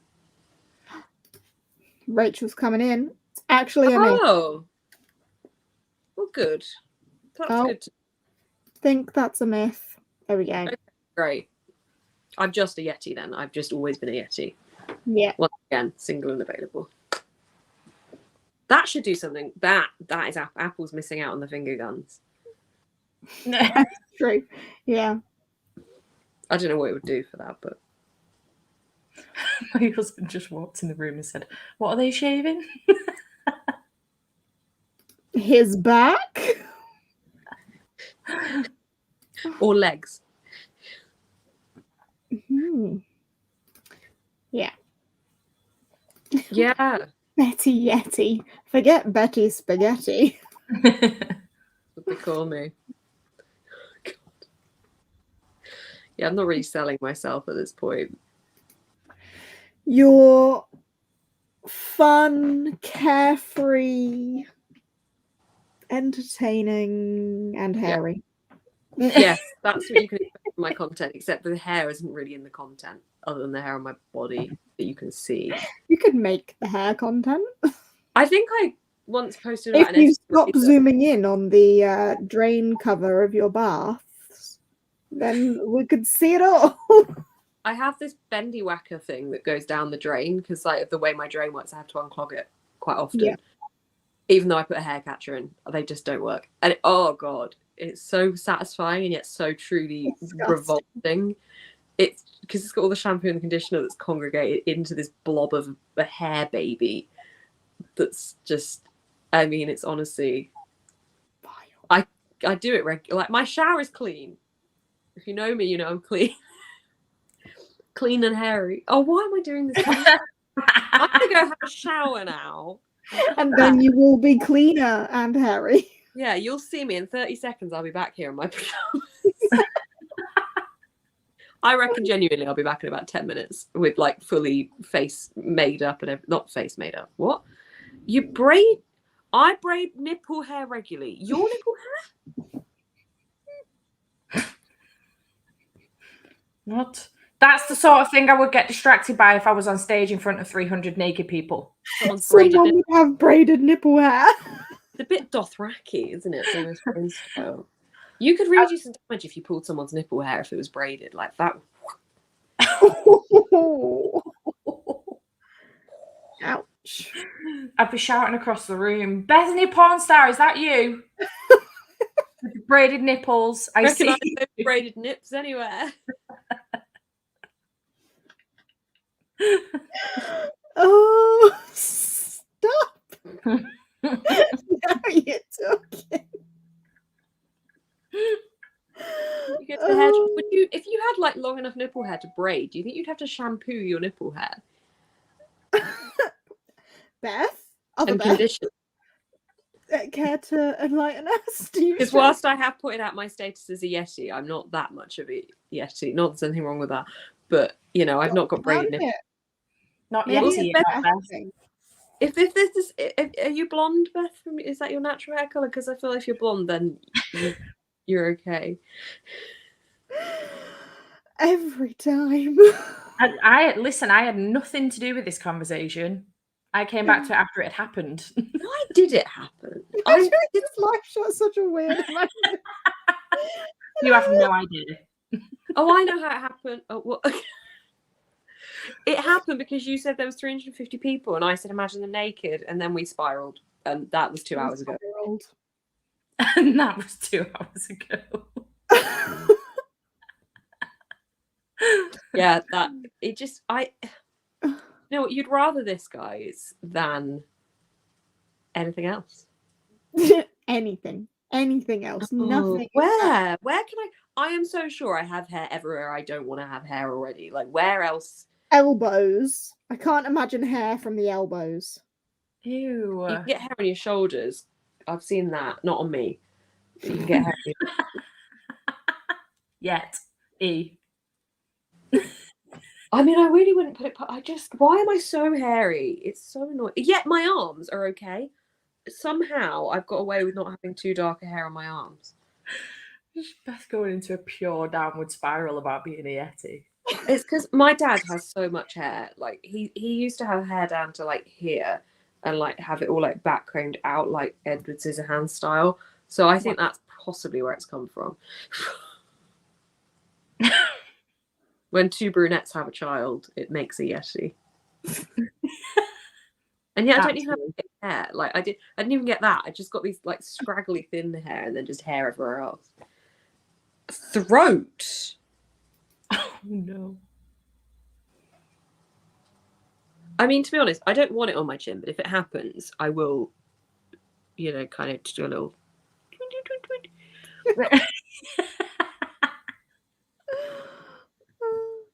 can get those dirt things. Your shoulders, and he would pet them and call them his shoulder. How hairy were they? Were they just hairy on his shoulders? Was it like tufts? Oh, you missed a treat there, Beth.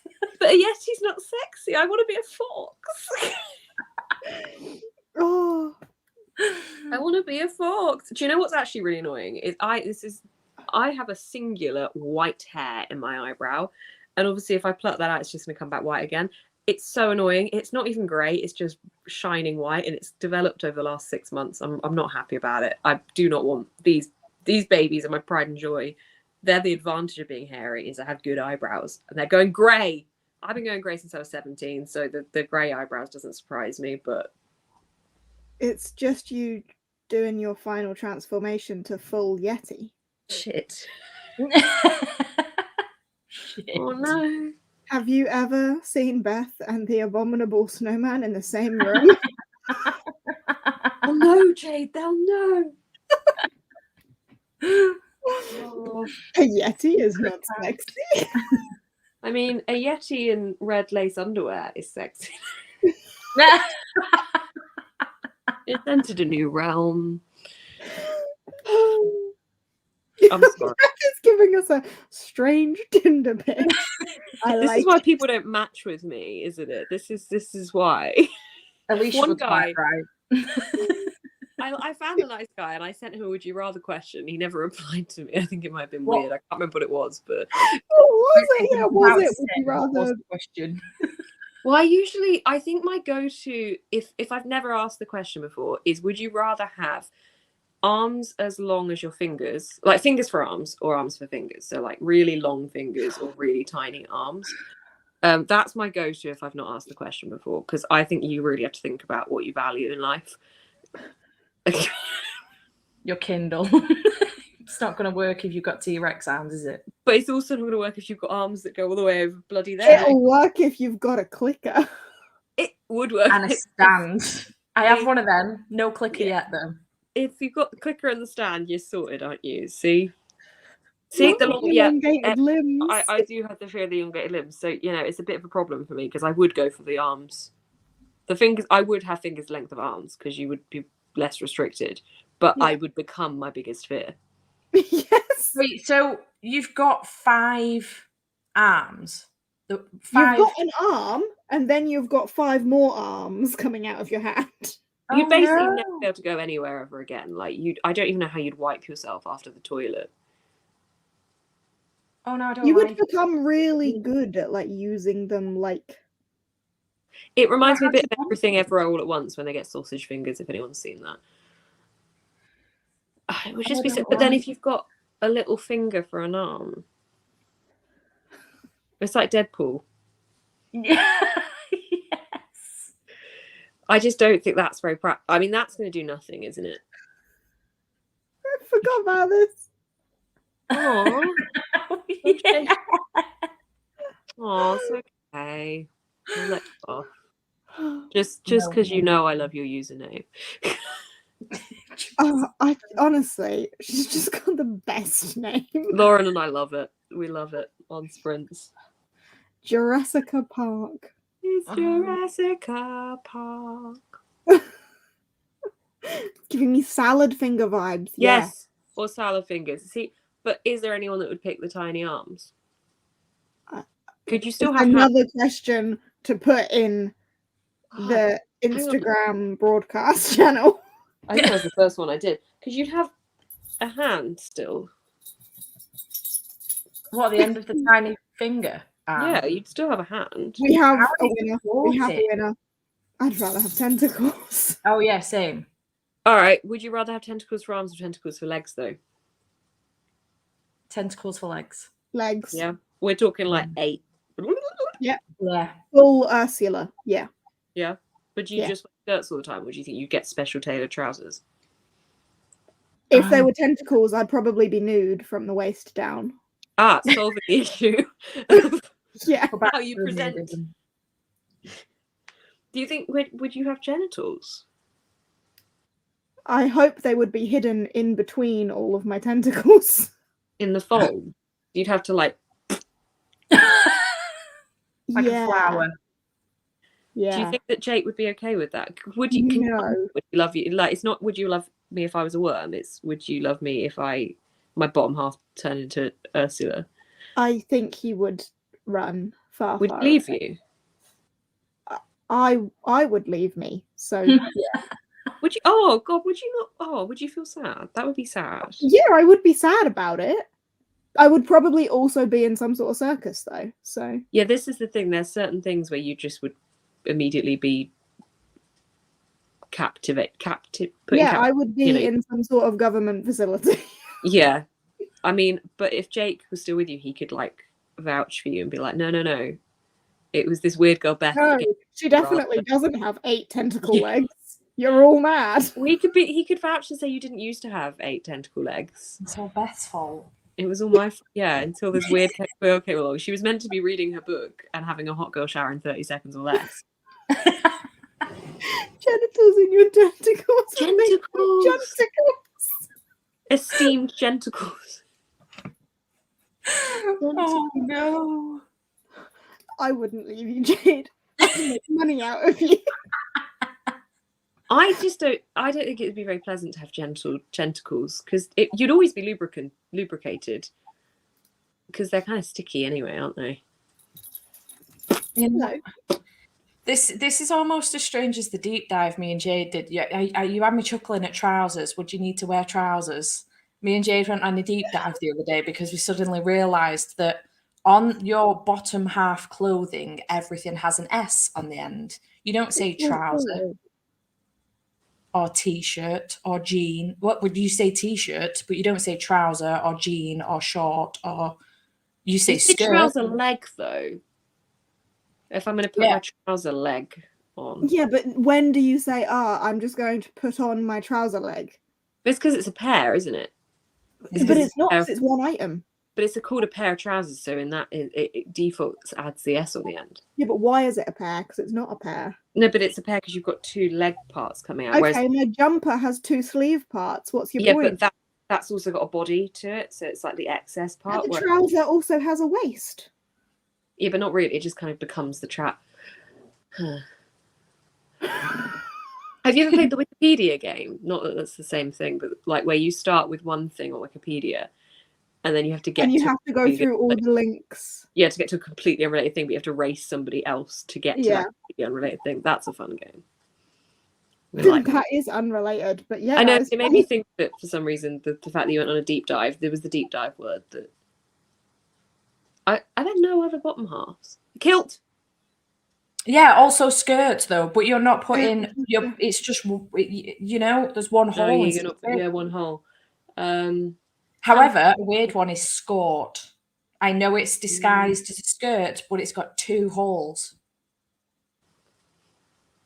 Yep. We were talking about this for hours. 4 hours the other night. Honestly, we were a massive deep dive. Jade nearly lost her head. Honestly, she really couldn't stop thinking about it. It was. I said pantaloon. Pantaloon. Are they not called pantaloons though? Lederhosen.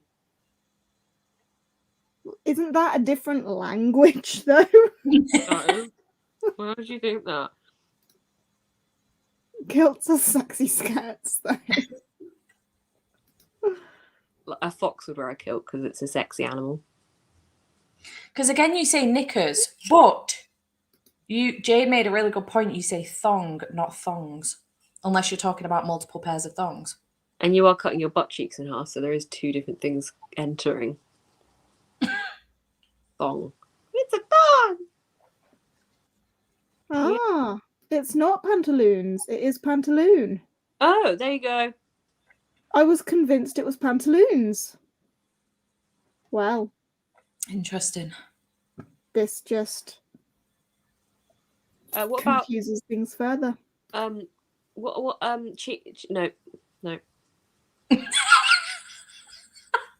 Gonna say chinos has an S on the end. I was wondering where you were going with that then.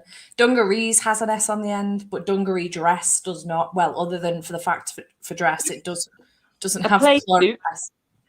Play suit, jumpsuit. We came to the suit conclusion. We did discuss that. Yeah, because you will ask for your suit pants, but otherwise you will say, where is my... What am I asking for?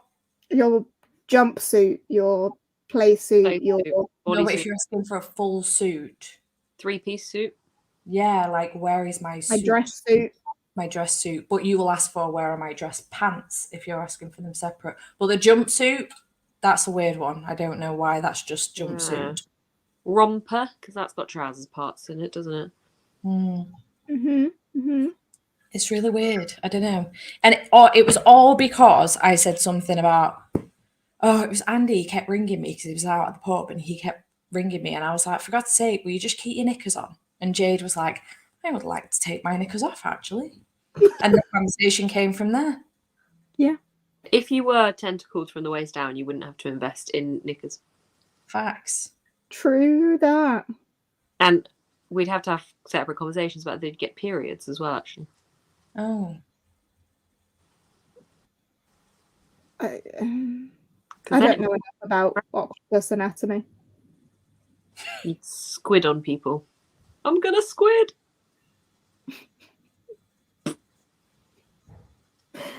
Lovely. You're welcome. I bet you're really regretting asking me to co-host this with you now. Absolutely not. Shall we sprint again? Yeah. Let's. I'm gonna Yeah. shout. Okay. The sigh of defeat.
Once again, Jade is finishing her chapter.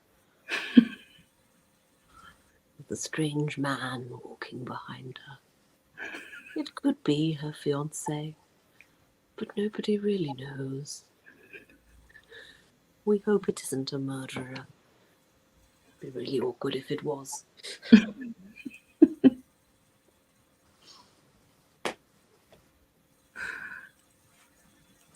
Now I can just see Finn's butt.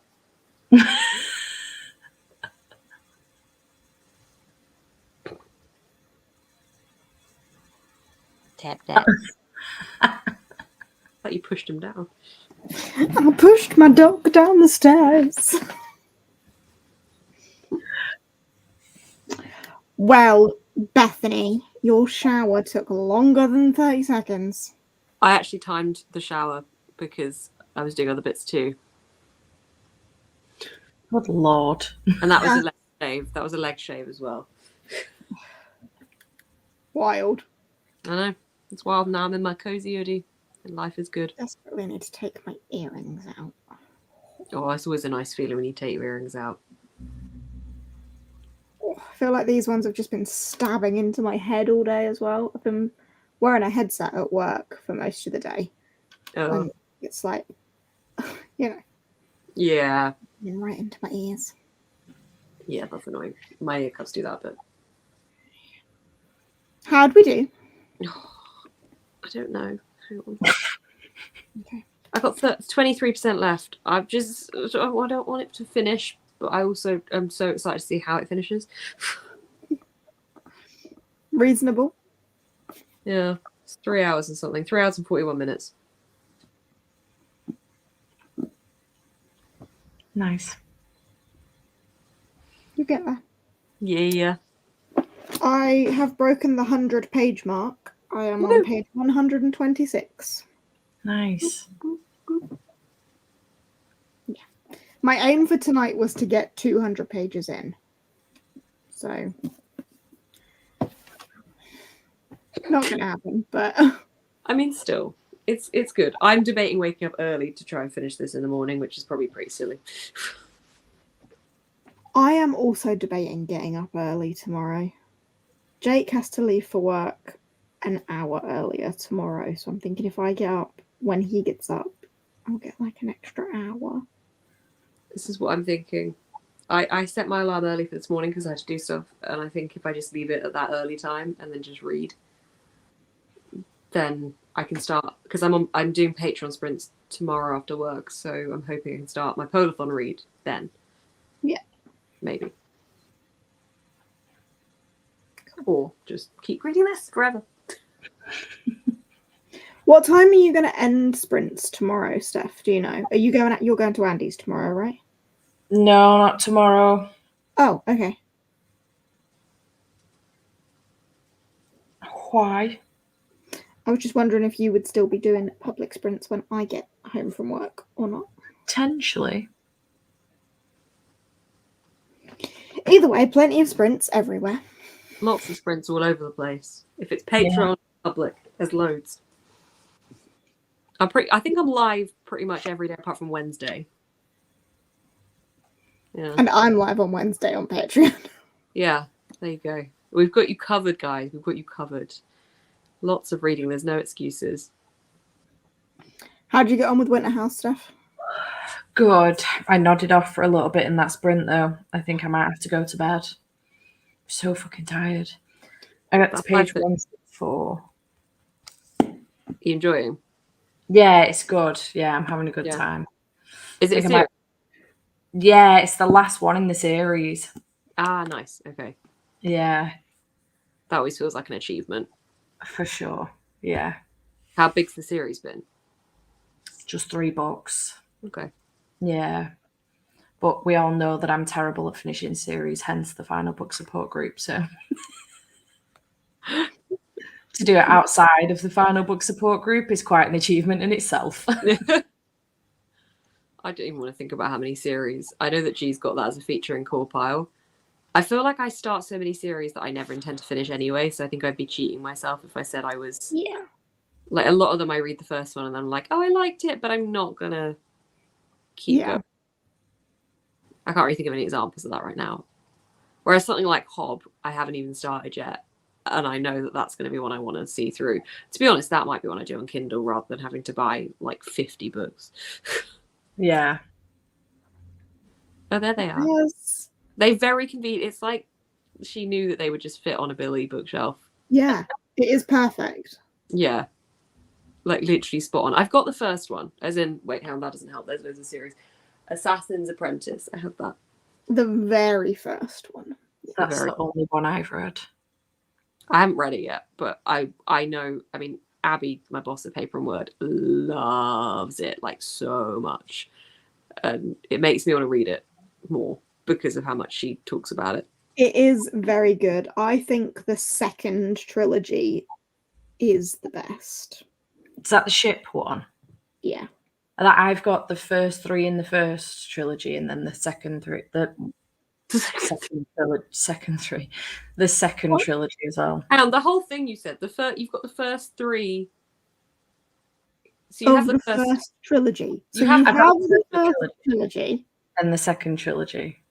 Perfect. You added so many additional unnecessary words. I am very tired.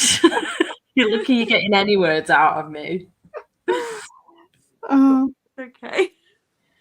I feel like there's a very good chance that was our last one. I'm getting tired. Steph's already asleep. I'm just gonna sit here and read. That's my plan for the evening. Yeah, I would like to take my book to bed with me. Yeah. It's not that sort of book at all. Mine is. Sarah J. Maas Sexies just make me laugh, actually. So yeah, can't take it seriously. Fair enough. Yeah. Yeah, I made a note. I've been writing notes down because I'm doing a spoiler vlog, and I left this notebook on the side when I was back at my mum's, and I specifically wrote about this scene, this sex scene that I wanted to talk about because it was just so cringe, and I laughed at it whilst I was reading it, and she was sat next to me and she was like, "What?" And I said why I was laughing. She's annotated what I've written in the book, and she's put, "I loved this book when the sex was described. It made me feel wonderful. And think of when I shook Aidan's hand." She means Aidan Turner, as in like Poldark and The Hobbit, because I shook his hand and I think he's very attractive. So she's added that in for me talking about the sex scene in this book. Brilliant.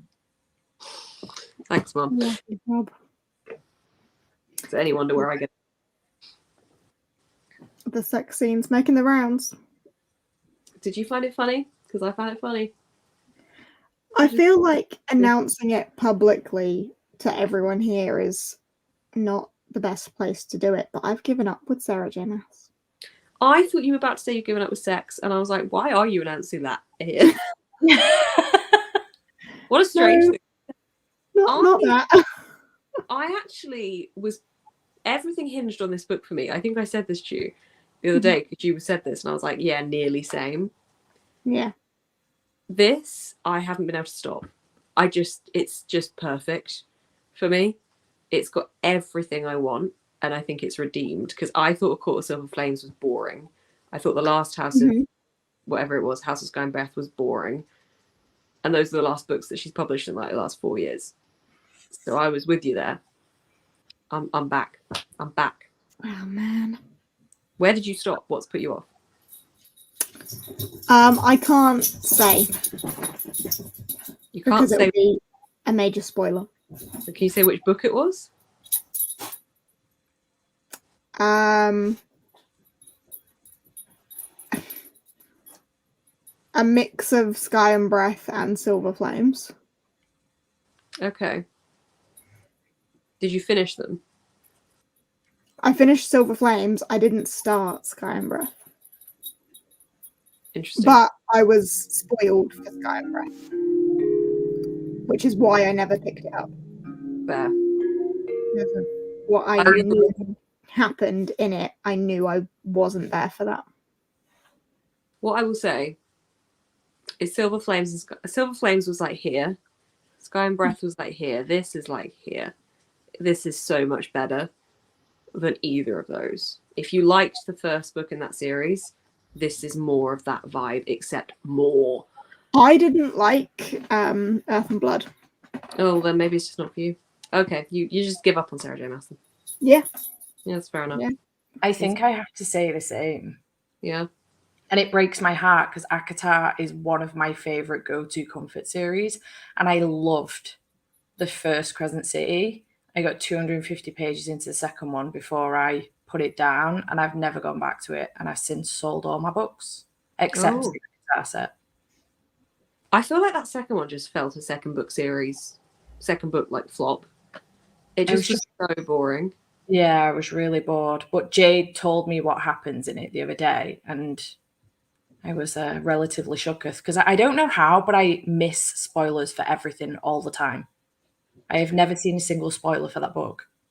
I seem to just get spoiled for everything all the time. Yeah, I don't know if I'm on the wrong side of... Like publishing day for the latest one, I saw spoilers online. I've been pretty good at avoiding. I get Grey's Anatomy spoilers more than I get. Like that's that. I just see posts on Facebook for Grey's Anatomy, and before I know what I'm looking at, I'm like, oh, and they die. Cool. Yeah. But no, I'm spoiler free so far. But watch me like get spoiled in 5 minutes time. Yeah. Look, this is what the ghost in my library doesn't like, is when people talk about finding spoilers deliberately. Not there yet. Why do people go? Why do people find spoilers deliberately? I am not someone that does it, but I feel like maybe it's relieving of anxiety. Like, oh my god, what happens? I need to know. I can't deal with the pressure. Oh, okay. Now I know. Okay, now I'll go back and read it. Like, maybe because if I've watched a film for something, I'm less inclined to read the book because I know what happens. It takes the intro. I need to not know. Otherwise, like, yeah. I know what you mean in a way, yeah. I watched the movie Leave the World Behind a few months ago, well, when it first came out with Andy. And I hadn't realised in the moment that it was based on a book until like partway through, and I was doing some IMDb-ing, and I was like, shit. I have a book on my wish list, so I won't watch the film yet. Yeah. I got to the end of the movie and was like, what just happened? So I've bought the book. Because now I need to know if that is how how it's meant to go. Yeah, I want to read the book first for that one, but I think like I often like if someone tells me a spoiler for something, it's almost like makes me not watch the show. Although Grey's Anatomy did the reverse. I knew stuff that happened in Grey's and was like, okay, I want to watch it. But like, if Lauren ever wants to tell me about a show and she asks if she can spoil it, I'm like, if you spoil it, you can guarantee I'll never watch it. So it's your choice. It's a fine balance. We do that with each other, don't we, Ratbag? But only with stuff that we know the other will not read or watch. So, like, if I've read a romance and I want to gush about it and I know she'll never pick it up, I will do that with her. But same with, like, a TV show as well, because you don't watch a great deal of TV, but I will check with you first whether or not you've got any interest in it before I bang on about it. Yeah, I'm not a big TV person. Yeah, and similar with you as well. Was it The Last Tale of the Flower Bride? I DNF'd it because the writing was too flowery and I couldn't deal with it. I don't like flowery writing. Jade told me everything that happens from the point that I DNF'd right up until the end. And I was almost sobbing. I was heartbroken. Because you were here at the time, weren't you? Because I was like, this sounds like my perfect book. Like it could be up there with one of my favorite books of all time. And the only reason I couldn't pick it up was because of the writing style. And I'm devastated. Yeah, I do think you would have enjoyed the story. Yeah. Yeah, sometimes it just, that is annoying when you have something like that, where the writing style just doesn't click. It's one thing you can't get past, isn't it? Like, it's like probably the only thing that you can't get past when reading a book. If you know the book is perfect for you, but the writing style isn't your writing style, you're a bit screwed. I think it's why authors like Sarah J. Maas or someone like Rebecca Yarros are so popular at the moment, because I think, please no one hate me for saying this, Sarah J. Maas's writing style is pretty standard. Like, it's not particularly unique. But what is fun is her stories. Her writing is very normal. It's easy to get into, and I think for that reason it probably appeals to quite a few different types of readers, because there's no, you know, if you like lipstick, you might still like this, whereas if you know, oh, what the fuck was that? The ghost. Was that a ghost? It was Jake. Oh, okay. That's weird. Okay. It would have been better to say it was the ghost. Oh my god. Yeah, Sarah J. Maas, I feel like, and Rebecca Yarros, you know, authors like that, when there's no specific writing style. There's certain authors where you can read a book by them and you can know that you're reading a Neil Gaiman book usually. Like, there's a real distinctive style that Neil Gaiman has. Yeah, I always say this about Sebastian de Castell. Like, I would know a Seb book if his name wasn't on it. Yeah. There's certain authors where I think you could read a Sarah J. Maas book, you could read Rebecca Yarros, you could read like so many other authors' books and not necessarily know that was their book. Yeah. You know, Faye started banging with like gigantic penises, then you'd know. But other than that, you wouldn't have a clue. And it's why it's probably universal. I think you'd know it was a Sarah J. Maas book the moment they had an earth-shattering orgasm. With a velvet penis. Yes. Yeah. Or velvet tit. I don't know what it was. Yeah. I just laugh at sexes. I can't deal with it. I haven't read any Rebecca Yarros though, so I don't know about that one. She did a better sex scene, actually. I must say. I appraised her sex scene, although people said it happened too early for the build-up. The first book was good. The second book I found so not good. It was like she was like, I can do fantasy and romance. This is another good one for SJM. Like Calls to Like is very much an SJM thing. Yeah. Yeah. That is very true. It all just kind of blurs into one at this point. Yeah. Iron Flame's another one I've got 250 pages in and put down. Which one? Iron Flame. I credit you for that one because, that was tough to finish. I was so disappointed by that. I just thought Fourth Wing. Did you like Fourth Wing? Loved it. It was my favourite book of last year. It was so fun. And then Iron Flame was just like, I think Iron Flame tried to do too much and therefore didn't do any of it very well. It stretched itself across all these different things. I wonder if she maybe got in her own head because the Fourth Wing was big. So big. Whereas Iron Flame, she was probably like, okay, I've got a lot to do here. I've got a lot of people to impress with this one. Yeah. I think she rushed it as well. Like, she did the turnaround between Fourth Wing and Iron Flame was like 6-7 months. Yeah. Which is ridiculous. Yeah. Didn't want that hype to die down.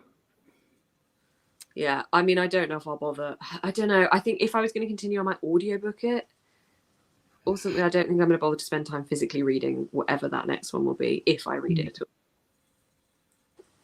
But I have Fourth Wing and Iron Flame. Haven't read them. The more I hear, the more I'm like, do I bother? Will I even like it? Fourth Wing is honestly great fun. Mm-hmm. It is just what you want from an easy reading fantasy that's got the good high action stakes, the action, the found family friend group. Like, it's really fun. I wonder if the next one will pick back up because that does happen sometimes. Yeah. I'm willing to give one more. This is what you said you would do. Yeah. Audio. So. Same, Alicia. Yeah. I only read fantasy with audio, unless, of course, it's a Fate Inked in Blood. I've just entirely covered Beth.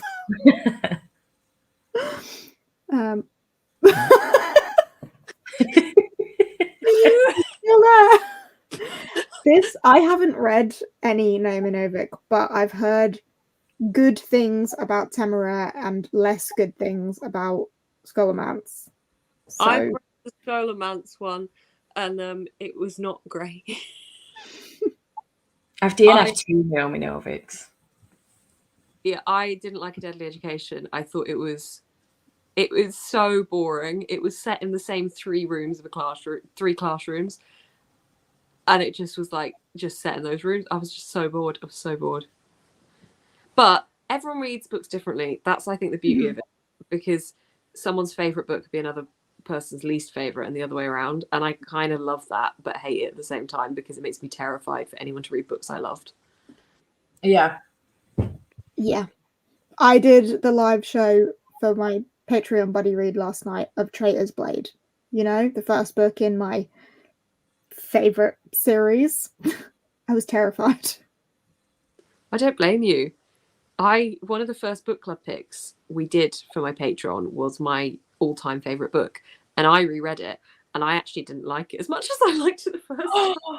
Oh no! Yeah, that is devastating. Yeah, and everyone else was also like, it's okay. Like, there's a big chunk in the middle that's a bit slow, and I think that kind of ruined it for everybody. Which book was it? The Shadow of the Wind by Carlos. Okay, I thought it was going to be. Yeah. Yeah, it's still fantastic, but yeah, that was. I don't know why I did that. Don't pick your favorite book as your book club pick, guys. Just don't do it unless I'm already there. Yeah, unless it becomes your favorite book because it was a book club pick. But yeah, we did Chorus of Dragons last year. Now we're doing Greatcoats. I just want everyone to read them, and if I have to then listen to people hate them, then I guess that's what I'll do. I would rave about them with you. Yeah, it did actually go very well. Everyone did seem to enjoy it. So okay, good. I keep picking bad book club picks. I give everyone a choice of 4 books, but we've got The Memory Police at the moment, and I just did not like that. It was so flat, and I'm so disappointed. I need to pick some good ones. I watched your wrap up in bed last night. I know. Yeah, it's just boring. It's just boring. I had a mixed January. Got a lot of good books, but then that one was just a flop. A big flop. I picked Shanghai Immortal last year for one of my book club picks, so don't feel too bad about it, because that book was dog shit. I got 20 pages and left it. I think I have that one. I don't know what it's about. Not good. Not good. Awful. The thing is, you never know. Like, I like that we all explore it together, but I try and pick books for the Patreon book club pit that are discussionable. Yeah. Something that we can chat about without having read the book first to know if it's chattable. We did the Lost Bookshop last year, at the end of last year, and that was fab. So I think I redeemed it with that in advance. This is true. I was like seconds away from going out and killing a person because of that book. I'm not joking. Like, you should leave that as a review. I truly should see the reviews I've done on it. I've done so many. I get so angry about it, like to the point that I'm shaking. Like, I've never hated a book more. Why did you hate it so much? There she goes again. Right. It's about 100-year-old woman who's half box. Half box spirit, half vampire. Yeah. She's nearly 100 years old, and she was bought by this guy, and she works for him. And she will say words. I feel like we should say this guy is the king of hell. Yeah, he's the king of hell. He's the king of hell. So she will say words regularly. This is in, like, you know, back in the day, Shanghai. She will say words like piss fart and turd. Every other sentence. She will say things like in her head, oh, I was so close to stomping my foot. It's just not fair. And I'm like, was this written by a 12-year-old? What is the matter with you? How has this got an adult stamp on it? The king of hell is called I was going to say, tell her what the king of hell's called. Big Wang. That's not a joke. He's called Big Wang, and his pal is called Horsey, and his other pal is called Bullhead, Bullface, some bullshit like that. This book has been written by a 13-year-old. They've stuck an adult sticker on it because it's got the word piss in it. I'm not joking. I got 20 pages in. I couldn't go 50 pages in. I couldn't go any further. I don't know how it ended up in a subscription box. I don't know who read that and went, this is a fantastic idea. Let's do one of these. I got about 80 pages into it and completely wholeheartedly agree. What also weirded me out about it is that our 100-year-old main character, who reads like she's 13, meets the presumably love interest who is a 33-year-old man. Which then makes me very uncomfortable because although she's not 13, she reads like it, and it reads like a 13-year-old and a 33-year-old. And that is my problem with Elf. Wait, the movie? Yes.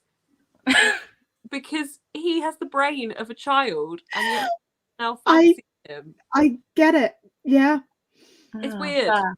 Yeah. For that How reason. did you just come up with that so quick? What the fuck? Oh, my brain moves at like a friggin' million miles a minute. But the whole thing made me irrationally angry, and I can't tell you how many people's favourite books of the year list I've seen it on. What's the matter with you? There's so many on TikTok. They're like, "This was my favourite book of the year," and I'm like, TikTok, "Fucking planet are you on?" I am so intrigued by this book. I almost want to read like the first 20 pages now. Best do it, honestly. I do like Elf, but it does bug me that he's like mentally a child, and she's like, yeah. TikTok doesn't count. I think I've definitely seen it on Facebook as well, I'm sure, while I was scrubbing through those 70-odd videos for the BookTuber Favourites video. It's just, what planet? On what planet? Because it's certainly not this one. In what realm is that book going to be in somebody's top 10 of the year? In what realm is it going to be in somebody's top 100 of the year? Like, who managed to finish it? I know Claire did, but she gave it 2 stars. She said it didn't get better. I hated it. It was so bad. Oh, I love it when, isn't it fun to hate a book sometimes? That sounds really bad, but like you get so passionate when you don't like it, and it's interesting to talk about why you don't like a book. How much you hate Shanghai Immortal reminds me back in the day of how much I hated Given to the Sea. If anyone remembers me from those days, we are talking like 8 years ago.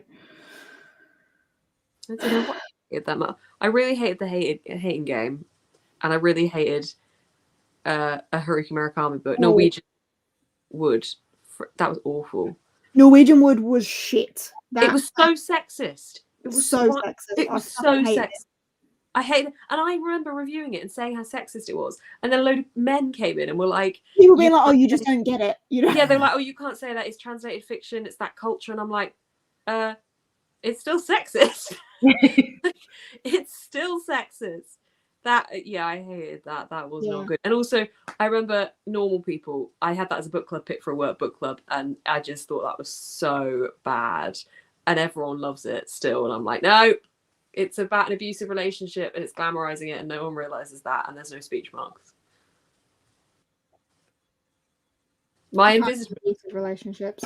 But Murder Most Unladylike is also my villain origin story. Yeah, I hated that. Did we even get 5 pages into that book? I didn't even get onto the second page before I DNF'd that book. What, Murder Most Unladylike? Yeah, did you finish it? I finished it. It was a middle grade monthly pick. I had to read it. Yeah, I got to the second page and DNF'd it. I despised it. I don't think I've even heard of that one. It's a middle grade one. It was rated Stanfatphobic in the first 2 pages. Yes. Oh, lovely. I was like, I'm not continuing on with this. Oh, you just reminded me of one I read where, oh my God, I've forgotten that. I'd erased it from my brain. I was reading it in advance of promoting it.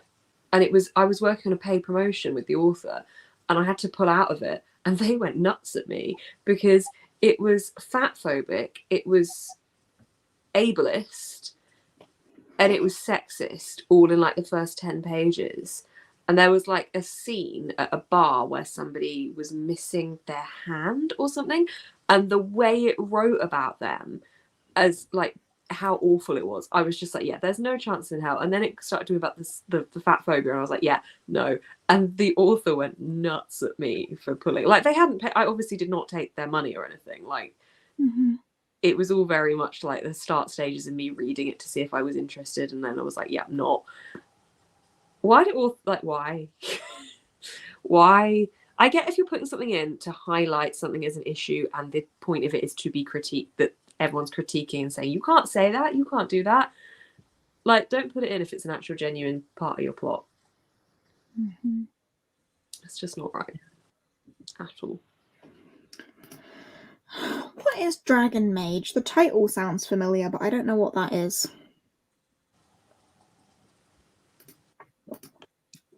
I half the books at the moment I think are just TikTok books, and I'm like, I don't even know what they are. I'm so out of touch. I just don't go on TikTok at all. I've definitely gone down more of a route with I think I've found out like where I like my books to sit, and I've definitely gone down much more of an epic fantasy, political fantasy route. So a lot of the books that I love and read, I don't see all over TikTok. Yeah. I just don't. An exception to that would be like The Will of the Many ended up in a lot of people's favourites books. Yeah, I want to get that. You made me want to read that a lot. I just don't know anymore what like I like with that a fantasy. I think I go down two routes. Either modern, like complete normal, the world we know, but there's a magic-y element there. Mm-hmm. I can't think of any examples off the top of my head with that right now. But like, I suppose leaning more into magical realism than proper fantasy, or something really, really big and epic. But I like the kind of urban. I like this Sarah J. Maas like involvement. Like there's tech, there's modernist, but there's fantasy. I quite enjoy that. But I do like. I much prefer a medieval sort of thing, Yeah. or like tech, but in a completely different sort of way. That's Yeah. I don't know how to explain what I mean. I suppose as well, like the kind of fantasies, like something like I don't know why this came to mind, The Winter Garden, which was just more about like it almost felt like a fairy tale magic. I have that, but I have not read that. Oh, I loved that. I absolutely loved it. It just felt so pretty and lovely and magical and fun, but also like real, had a lot of heart and stretched over a lot of time. I really enjoyed that. Like that kind of fantasy is an altogether different thing. I said this before, Jay, but I don't know where to get my book recommendations for anymore because I feel like so many books on TikTok just kind of spring up and exist. Yeah. And like that Credence one, it's just like really, really popular, and it's like absolutely atrocious. It's horrible. Also old, that book. It's been out years, like forever. And yeah, it's suddenly like TikTok has the ability to pick it up. Yeah. I think most of all though, I hate the TikTok sensation stickers I see sat on the Song of Achilles, knowing full well that I read that book in like 2018 when it was popular on Instagram. It's fine. I'm fine. I don't think it's fine. No, TikTok is my villain origin story. The minute I stopped earning from Instagram and thought I was going to lose my flat because of TikTok, that's my villain origin story. Have you not considered becoming a TikToker? No, don't like it. I had like rage with TikTok. Like for so many reasons, I think TikTok encourages fast fashion stuff and like consumerism in a way that isn't good for the environment, and I don't like that it kind of pushes towards that. But also no shame to anyone that creates it on TikTok. Like wherever you're creating and being an artist is great, but I think that there's a different type of content on TikTok. Like TikTok feels like you could just hold a phone up to your face and say something for 5 seconds and that's the TikTok, whereas on Instagram I feel like I'm making something a bit more curated and I prefer that kind of content. Mm-hmm. No, I don't like being on TikTok. I don't go on TikTok particularly often. I just don't like it. It's not for me. And Instagram's where I spent 8 years building my brand. Thank you. TikTok on behalf of Beth. Thanks. Also, hello Jess. Long time no see your face. Does anyone else feel like this about TikTok? Or am I just like an old lady hating TikTok? I feel it as well. I've been saying this to Jade for a while now. It does bother me a lot because obviously, as well as booktubers, and Jade's always got like a reasonable response to this because of the job that she does. And I get it. I understand.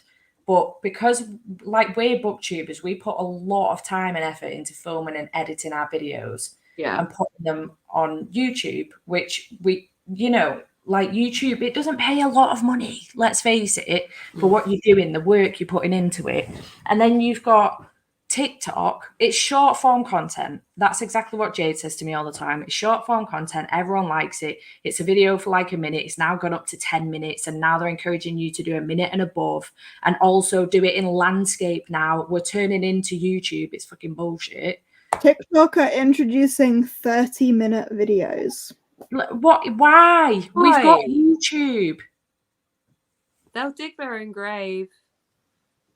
And similarly, I did just see someone say as well, like, it really annoys me when I go on TikTok and the books that are people recommending and now all of a sudden really popular again have been on BookTube for years and never got the hype that they're now getting on TikTok. And it annoys the life out of me. It annoys me because they did get the hype and we did generate the sales, and it kind of takes it away. I think that's what annoys me. Actually, that's how I'm going to articulate it.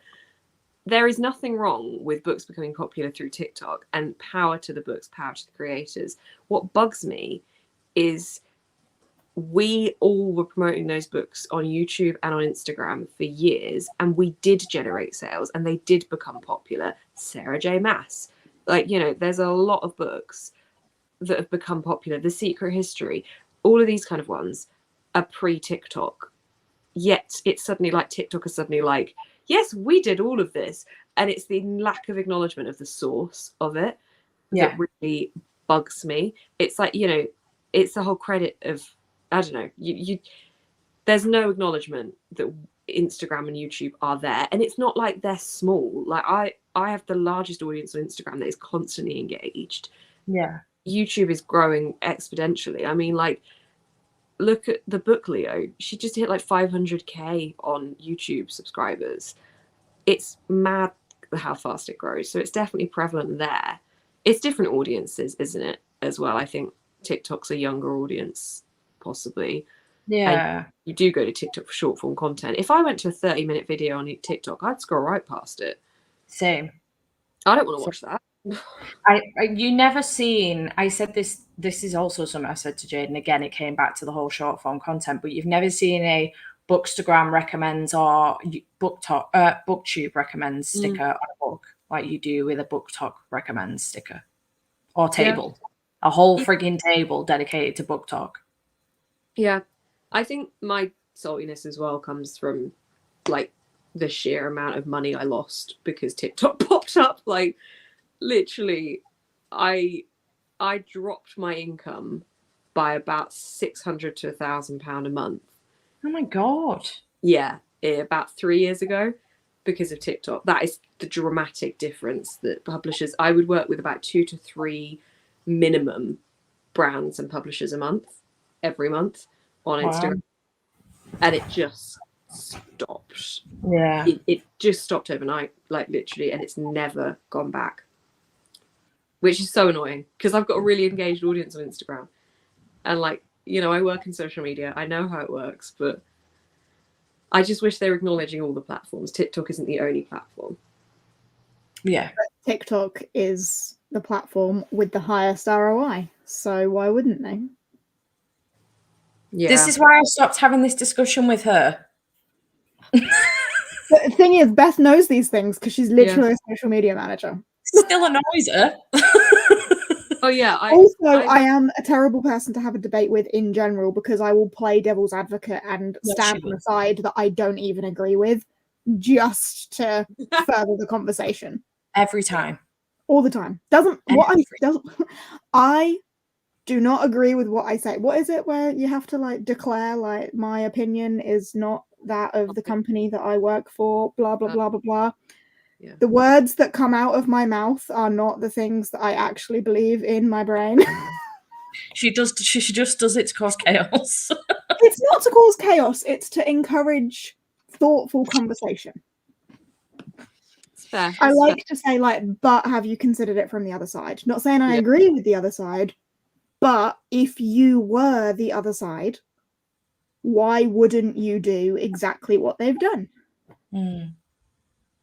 I am now trying my hand at TikTok, but it is frustrating because I can't keep up with it though. Like literally last week, I saw a TikTok saying, if you want to grow on TikTok, here's what you should do. Post 3 to 4 times a day, be consistent, constantly engage with people, blah, blah, blah. This week, we're being told to post once a day. We're being told to post this way instead of this way. And I'm like, this is YouTube. What do you mean? The reason it's changing so much is because a load of people think they're experts in it and say it to get the views and the saves and the comments on their posts, but actually they have no clue, because there's so many things like that with Instagram where people are like, you need to do this to succeed. I'm like, no, you don't. You're literally just doing that so you'll get the save on your post, so someone will come back to it and share it and comment on it. But yeah, it's a very, I think TikTok can be more fickle than Instagram. I think it's so quick that you just don't need to put as much into it. Whereas with my Instagram, I really sit there and make it for longer. I do post occasionally to TikTok, but more so it's there than anything. But it's not. I miss the days when people recognized I just don't get why it's not, because I'm sure so many people like, I personally like YouTube the best. If I'm as a consumer of content, I will go to YouTube more than any other. Yeah. And I like a good 20-30 minute vlog from my favorite creators. I will sit and watch that regularly, multiple times a day. And I engage and I like that. I relate to that person. Whereas a TikTok, if I saw a funny video, I'm probably never going to see them again on my feed. Yeah, this is like TikTok is fast fashion. Yeah, TikTok is fast fashion. Yeah. And there's nothing wrong with it. It's entertaining. People like it, but I don't use it because it makes me feel sad and it makes me feel angry for a business I built for myself that was taken off of me because of a platform that just popped up overnight.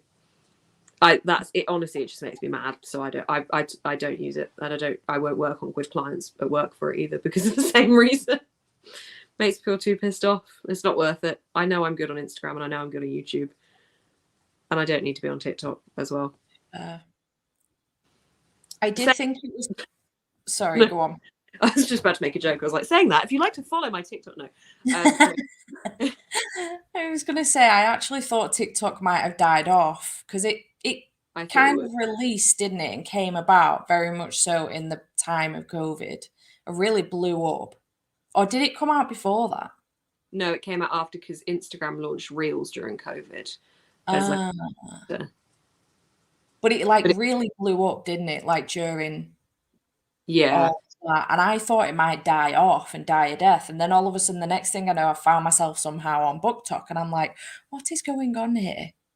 But what? And you're seeing now these creators that have been on BookTok for like 6 months and they've got tens of thousands of followers on there and they've only been reading for the last 6 months. And I'm like, what do you mean? Like, some of us have been out here for, 6, 7, 8 years and we're struggling on YouTube. Can you not? It's because of the short form content. It's quicker to engage with more people's content. So people get followers quickly, people gain traction quickly because everything about it is fast. On YouTube, it takes you half an hour to watch someone's video and work out if you want to follow them. On TikTok, it takes you 6 seconds. Yeah. But as a contrast to that, I can't really compare it to YouTube, but I compare it to Instagram. Somebody with 50,000 TikTok followers that they got over a month on BookTok will not have consistent good engagement on every single one of their posts. They will probably have under 100 likes on most of their TikToks, and then a couple of them will have gone mad viral. On Instagram, someone with 50,000 likes is much more likely to have very consistent engagement that is higher engagement. Like I have consistent engagement on Instagram, and I could say to a brand, I will probably get you between X and Y likes on my post because I know. Whereas if I did that on TikTok, who knows what it would get.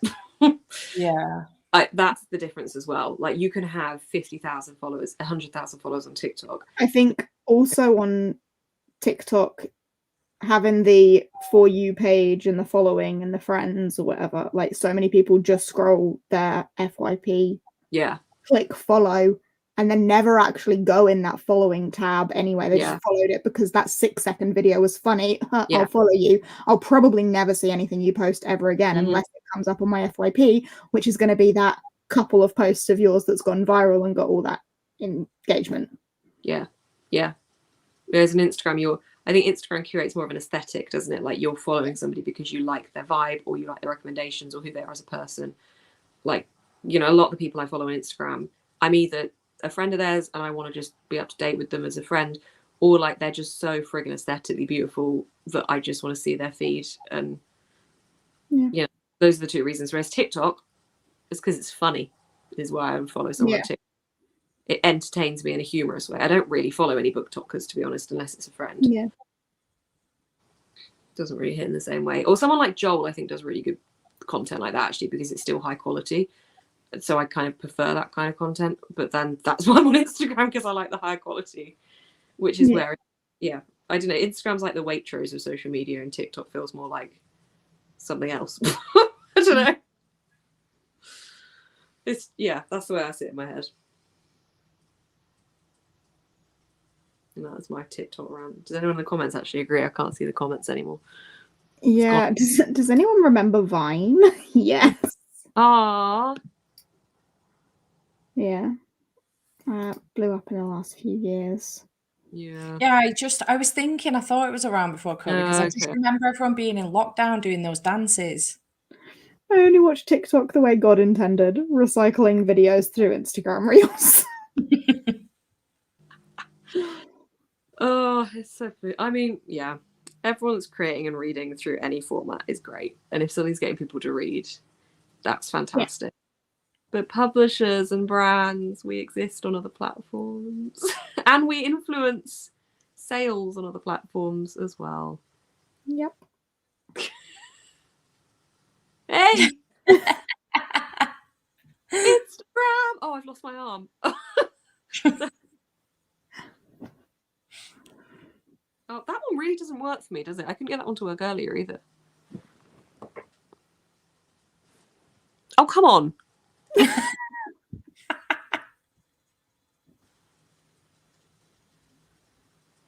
Oh, for God's sake. Why does that one not work, but all the other ones do?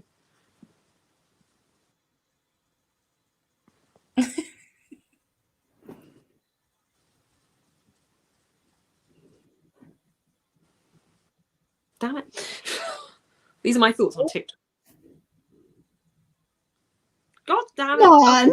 I want the rain. Mine's not doing it either.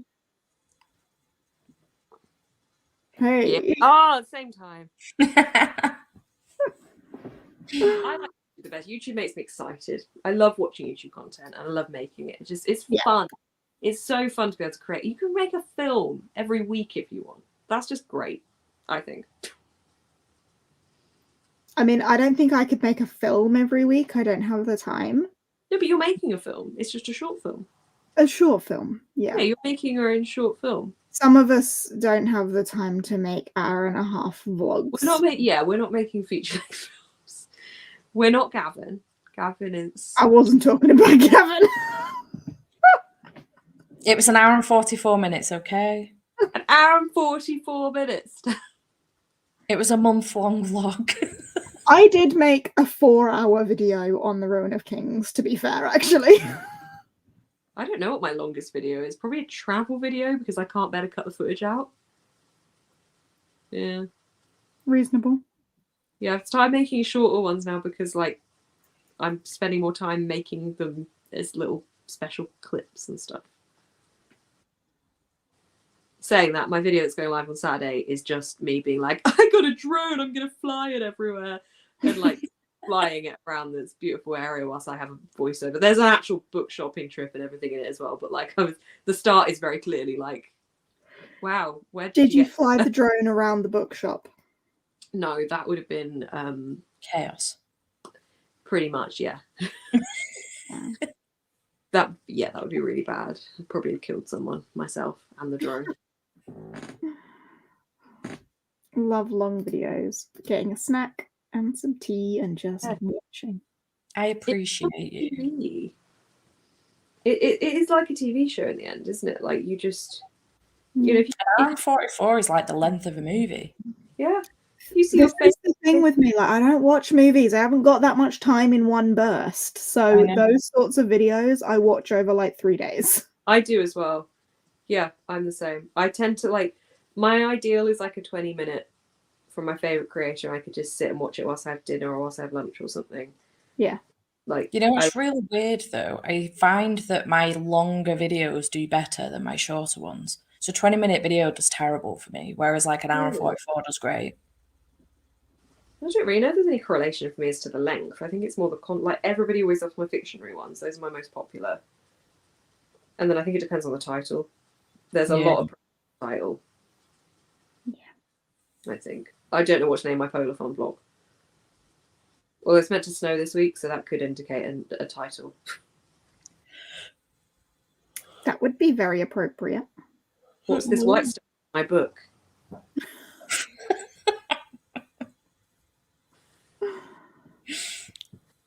That could be it.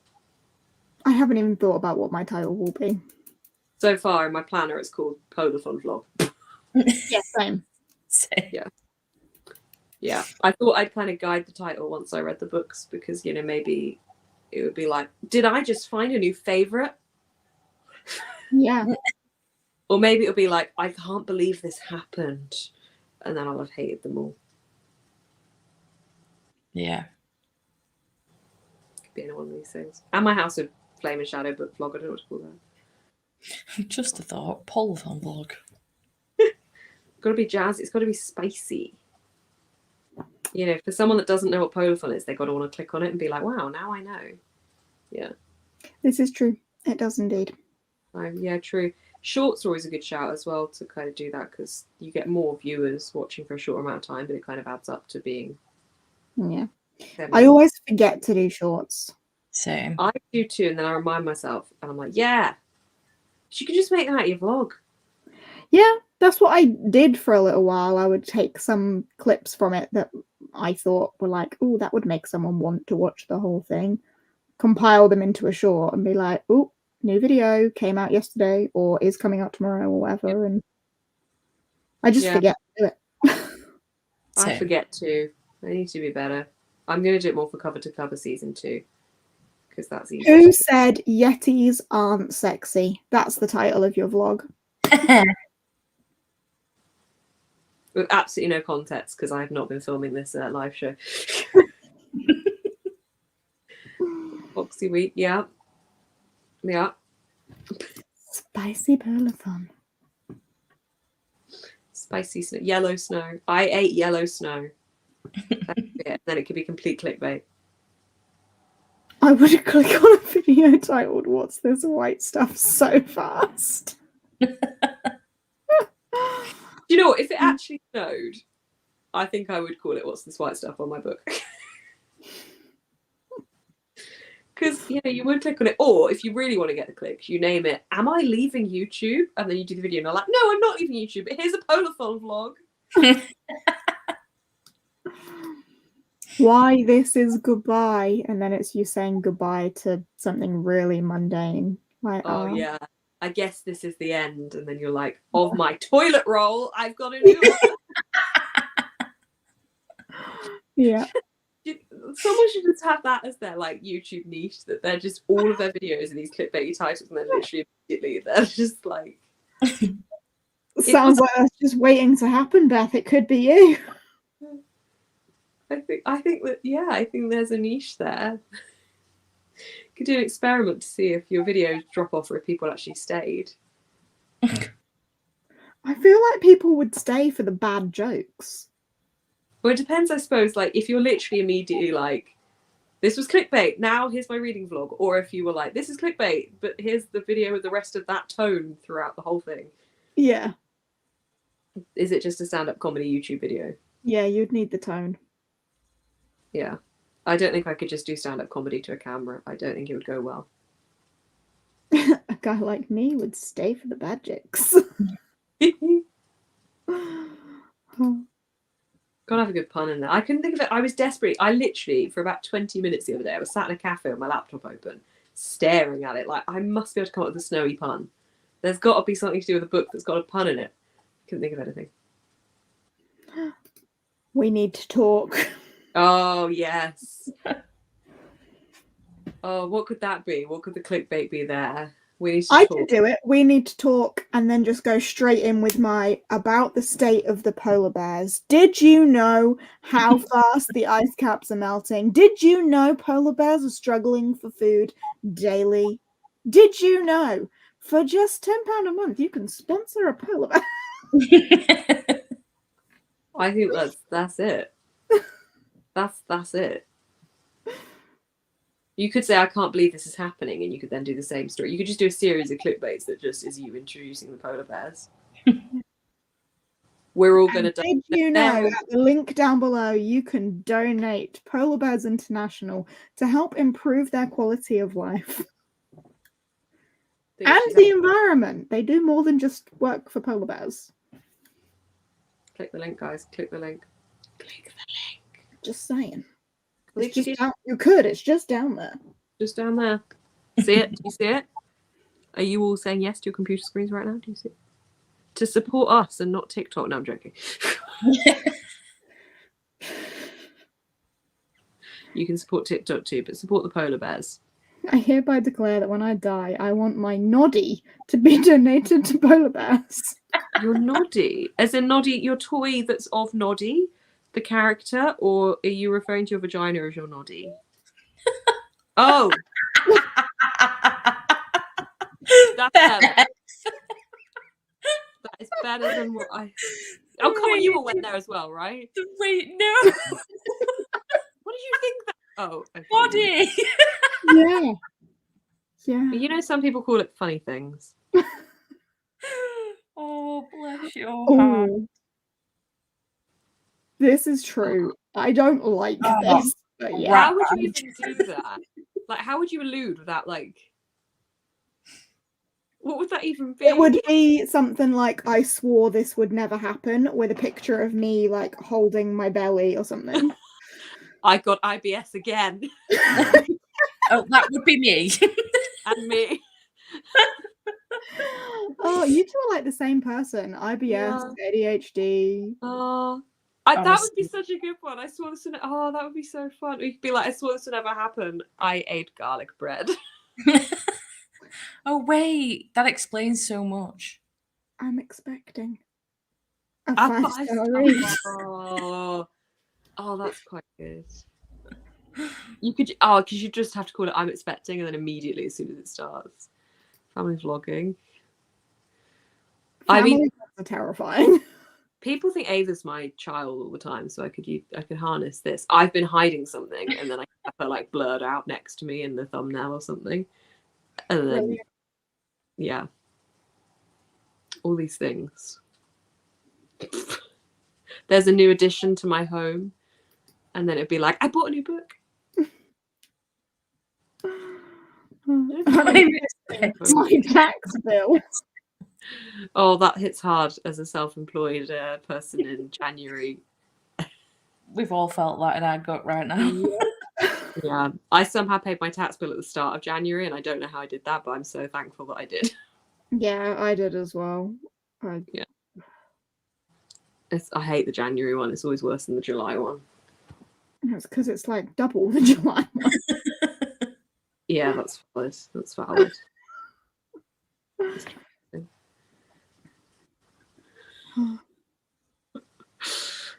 She's thinking of the nod. What? Not naming. That's that YouTube family who claimed their child had cancer. What? That's awful. What was happening? What would you even title that to make that look like that but not be that? We're really sick of not getting enough views, so we did this disgusting title. I remember when Kayla from Books and Lala did a clickbaity title of like Instagram chose my new car. And she was doing like an Instagram chooses my week, and she bought a new car that week. And I was like, what the fuck? Instagram chose her new car. Like, everyone on Instagram got to pick what car she was getting. So I clicked on it so fast. It worked. The clickbait worked. She did, in fact, know what car she was getting. It was just an Instagram chooses my week in which she was getting a new car.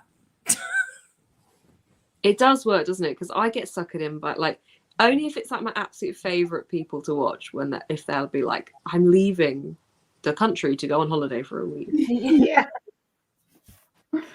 Yeah. Oh, that could be one. I didn't mean to kill my indoor plant. That one could have the police after you. I think I'm leaving could work quite well. Like, I'm leaving and this is my final TBR. And then you click on the video and it's like, before I go away, here's my holiday TBR. That's such a good idea. Yeah, that one would get a lot, and I think you could get away with that in a genuine way. I feel like I could do it. It's all been a lie, and reveal that Ray is in fact nothing to do with my name. That always gets everybody knows that, surely. Yeah. At this point, it takes by surprise. I think it would take a lot of people by surprise. It's all been a lie. It's all been a lie. I live That's on a not my name. It's not my name. My name's not Beth. It's a lie. True. No, it is Beth. That is not a lie. I mean, it's not my full name, but yeah. If I was going to pick a name, it wouldn't have been Beth. Not as a bad name, but I wouldn't have picked Beth. I wouldn't have picked Steph. We were having this conversation the other night, weren't we?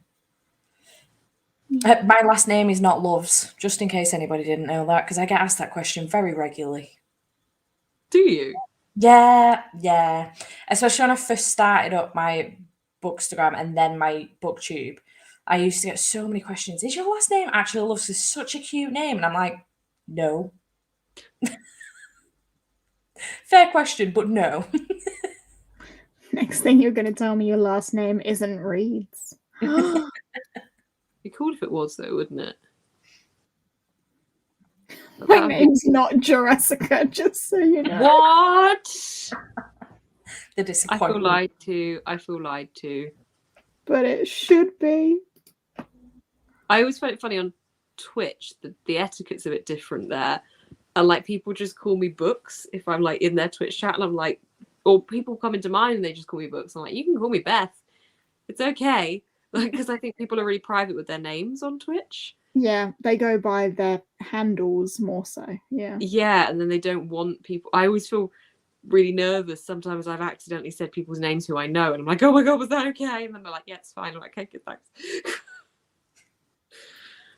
This is true. You could change your last name to Loves. I could, yeah. Not sure my family would be too impressed by that, but... No. Don't ruin our dreams, Jessica.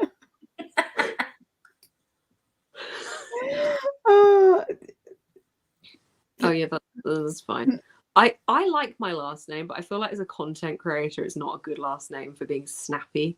You said it in your announcement video, Jade, and I was like, it just doesn't sound good as a channel name. But it is your channel name. I know, because I didn't really have the way you said that, you said that in your announcement video. I'm sorry. Well, I don't think people realise that my channel is actually still Books Nest. It's just that my display name has changed. The URL is still Books Nest, but I just wanted people to know my name was Beth, because a lot of people, I realised, probably didn't know that about me. But my family name is Kirk, which I think is quite cool. Beth Kirk is in Captain Kirk. I quite like that. Yeah. But obviously my channel name is Beth Bartholomew, which just it's such a long name. My whole name is ridiculously long. Yeah. They were for a little while, all right. For a lot. We read a lot. There was good times. We got too tired to read. We're live so much this week. You guys are going to be sick of us. Yeah. Pretty much. I don't even know when I'm hosting, but we're going to be here. Thursday. I know when you're hosting. Cool. Just Thursday? Unless you want to do some any other time, you're welcome to. I'm as free as a bird. Not every day, but I am free. We can discuss that offline.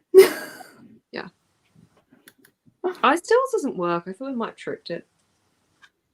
We read for 2.5 hours. So half of this live show has been reading. When you look at it that way, it's not too bad. Yeah, it's okay. It's good. And we raise money for the polar bears. Yes. And we learn about our life decisions with nakedness. Yes. We learned I can have a very quick shower, and apparently you all shower super slow. Yes. We also learned that you're a Yeti. I'm a Yeti. I shared a lot of personal details on this live. Yeah. We had a very educational conversation about social media. Yep. Yeah. And I didn't get too mad. I got mad about Shanghai Immortal. Yep. We're okay. We're done. Beth and Steph should come to Hump Day Sprints. The chaos would be unmatched. Do you know how much of Beth and Steph you're getting this week? You don't want more of us. It's wild. We learned that Beth's persona is a Yeti. Yes. Being the key word. Yeah, unfortunately. Yeah, it's that whole, if you were an animal, what would you be? Apparently I would just be a Yeti. Beth mixed out a pirate theory shadow categories. Crow's nest. That would be quite cool. I always Read 5 whole pages. Oh, that seems like a you problem, all right? I was just thinking that. You had 2.5 hours. What were you doing?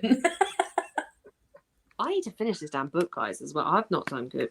I have. But if I had a clicker. Here's another great opportunity for a plug. If you want more of this unhinged chaos, we all have Patreon. We do. Where there is more unhinged chaos. Yeah. Often. It's a fun time. I'm even more untapped with even more innuendos and dirty jokes because I feel less of judgment. Because really hided today. Hidden. Hide. Hid? I don't know. I do weekly sprints and readathons and fun shit. It's really fun. I like it a lot. You know what's really weird? Because I've been tired tonight, I have picked up so much more on Beth's ADHD than I normally do. And it's hilarious in my head. Absolutely hilarious. Because I'm sat here going, is this what I sound like? Yes. Yeah. You've gone from like, I don't notice it with, I do sometimes notice it with myself, especially if someone's looking at me in a certain way where they're like, what the fuck are you going on about? You know, when you start off with one conversation and you bounce around and then you come back to it and everyone's already forgotten what you said initially because you bounced around to 5 other different things and then you've come back round. It's happened a couple times tonight with you and I don't notice I'm doing it when I'm doing it.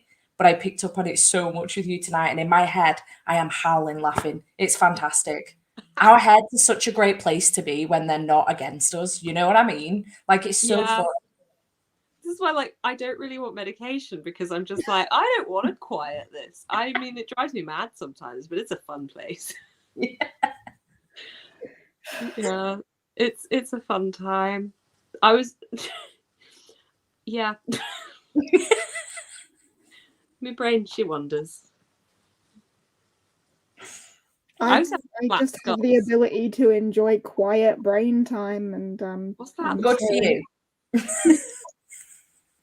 I think that my brain's dented, and I think that's why I'm like this actually, because I've got 2 flat bits of my skull. Have I ever shown you this, Jade? Have you ever stroked flat bits? Okay, when you have you ever stroked my flat bits? Right here on both sides of my skull, it is flat. I shit you not. So rounded skull, flat, rounded skull. It's flat. Okay. I think something's squishy in my that's quite round. I mean, you can stroke it next time. I'll let you. You've got to put a bit of pressure on it, but you can feel it. It's weird. I warn you. It grims everybody out, but you have to try it. Okay. Please validate my flat scalp. I actually would like to see me in a bald cap because I've got a birthmark on the back of my head that I obviously have never been able to see. So I'd like to see it. Wow. And if I'm in a bald cap, I still have hair. It doesn't work. Your head doesn't work? No, because I zoned out halfway through and I heard it doesn't work and I've got a birthmark on the back of my head, so if I had a bald cap on, that wouldn't help me see the birthmark. Oh. Basically, it's the conclusion I've come to. Shave your head for the polar bears. I'm too rounded in the face to work the shave look, I think. for a long time in my youth, than I am now, I thought a pixie cut, might look cool on me, but it just, my face is whatever shape this is, like a heart. I don't know. It's not a heart. It's kind of this. I just don't think it would work. I can't even put my hair up. Squovally. Yeah, squoval. Yeah, I look like a baked bean if I put my hair back. So it's just you will very rarely see me with my hair up in any video, unless I'm like really nonchalant about it. Unless I've taken a lot of CBD gummies, you won't see it.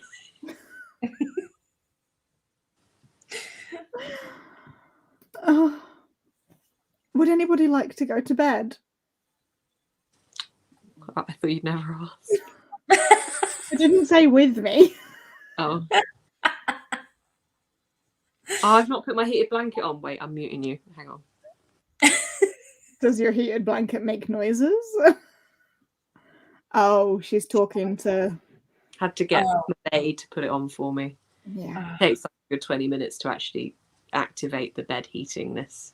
I panicked for a bit then. I was like, who's she talking to? I thought she lived on her own. Good old Lexi. You can come into shot now. It's the ghost that was haunting me. I've been hiding someone from you. This pillow. I would love to go to bed, but it's only 4:30 a.m. p.m. Probably p.m. I don't think I'm there yet. I think I'm going to read a bit more. Baked beans are delicious, but look, well, I'll show you. How many CBD gummies has she had? Look, I look like a baked bean. It's not good. You do not. I think you just look like a person with their hair up. Yeah. I mean, that smile's a bit concerning, but I think I look like the moon. Moonface.com. Pigandlightbulb.com. No, I mean, to be honest, who wears their hair like this unless they've got Croydon facelift? I wear my hair like this on Fridays. Why? Why? Because Fridays are the point at which my hair really needs washing, but I work from home on Fridays, so I don't do it until like Friday night or Saturday morning. Fair. So it's like just slick. I've developed a new skill I learned I had in Vietnam because I was so sweaty that my hair was just gross. I can tie my hair up with my hair at this point in my life. I mean, you guys have much longer hair than me, so I'm sure you can probably also do this. But I can tie my hair up with my hair, and I'm very excited about that. I can't tie my hair up with my hair because it just undoes itself. Oh, really? Like, it doesn't have the grip. It just slips right back out. Probably because yours is curly, it'll hold the grip. Yeah. I don't know if it'll do it because it's clean. Hang on. It's like I have to twiddle it and then I can tuck it in and it's magical. I don't know why I'm showing you. You don't care. But it's a fun time, you know? I learned it in Vietnam because I didn't have a hairband. Mine just slips right back out if I try. Because it's naturally straight. Oh, no, it's not going to do it because it's clean. Yesterday it was doing it because it was dirty. And then I washed it. That was pointless. Sorry. Okay. The Beth story. My mum calls them Beth stories when they're like little anecdotes that I just ADHD into a conversation that have no relevancy. Like that one as well. Too thin. Aww. I look like a smiley face. Well, that's a smiley face. Some people just look really cool with their hair up. Like my hairdresser, every time I'm like, I can't wear my hair up. She's like, yeah, you can. And she just does this with hers and she looks like a goddess. I'm like, you're just cool. Stop it. Yeah. It just works for some people. Maybe it was I really need to dye my hair again. What colour? My God, I thought you were going to stop at unalive. Jesus Christ. I was like, no. Since when did we get back to the fourth story? We didn't. I just need to get rid of this. The same colour? Yeah. Well, a brighter red, because this is obviously a very faded mess. I'm jealous of how thick your fringe is. You're what? I'm jealous of how thick your fringe is. What did you think I said? I thought that's what you said, but my fringe isn't particularly thick. Yes, it is. This is mine. Actually, exceptionally bad. It really needs cutting because it has a lot more volume when it's cut, and it like does the like bouncy. I can't style mine unless I'm drying it. Like literally tomorrow, I won't have a fringe because I can't straighten it. It just doesn't happen. Sad. I love your hair. My hair? Yeah, I think it's got so much texture and so much like life. Really? Whereas I think mine just always looks dead. I don't think yours. Unless it's like vibrantly colourful, it doesn't have like any texture or movement or anything. Really? I just rely on your hair. Oh, thank you. That's very kind. My hair's a bit weird. Thanks. Compliments. This is the story of my life. Okay, I am gonna wrap us up so I can go to bed because I have work at 8 o'clock in the morning and I'm very sad about it. That's early. That's gross. Why? Because that's my work hours. What time do you finish? 4. Oh, I do 8:30, 4:30, so I guess I'm kind of similar. Yeah, I just do 8 to 4. That's grim. Yeah, it is a bit. Rip. It's all right though. I do actually like my job, so I don't mind that too much. It's just 8 o'clock in the morning is a horrifying time of day, you know? That's horrifying. R5. Yeah, that's gross. Yeah. Awful. Okay, well, thanks for hanging out. This has been a wild time. It makes me sad. Why is mine not doing anything? I feel confident I'm going to go for it. Yes! Yay! It's only taken 5 hours, 24 minutes. It's like I manifested it. See, if you decide something's going to happen, it will happen, guys. And that's the lesson you should take from this. Power of the universe. The power, yeah, and the power of your own mind. I feel like Steph is a sober one on a night out. Yeah, I do feel gradually like I get like this when I get tired. I come across as drunk. Fair. Sorry. Right. Tomorrow, 11 a.m. sprints on Stephanie's channel. Ugh. I don't know how long she's going to be live for, but if she's still live in the evening when I get back from work, I might join her. I don't know. If not, sprints on Bethany's Patreon tomorrow. Yes, that. There are options. It's a fun place to be. Oh, that's unfair because we can't extend your name. Jade Denise. Stephanie, Bethany, Jade. Rat bag. Jaden. Jadeneus. Jadeneus. Jadelus. Jadelus. Jange. Did you call me Ginge? Jange. That would be me. A fake one at that. Jadenatus. The Jadenatus. It just gets weirder the longer we're here. I'm going to bed. Good night. Sprints are about tomorrow. We'll see you then for more unhinged chaos. Goodbye. Goodbye.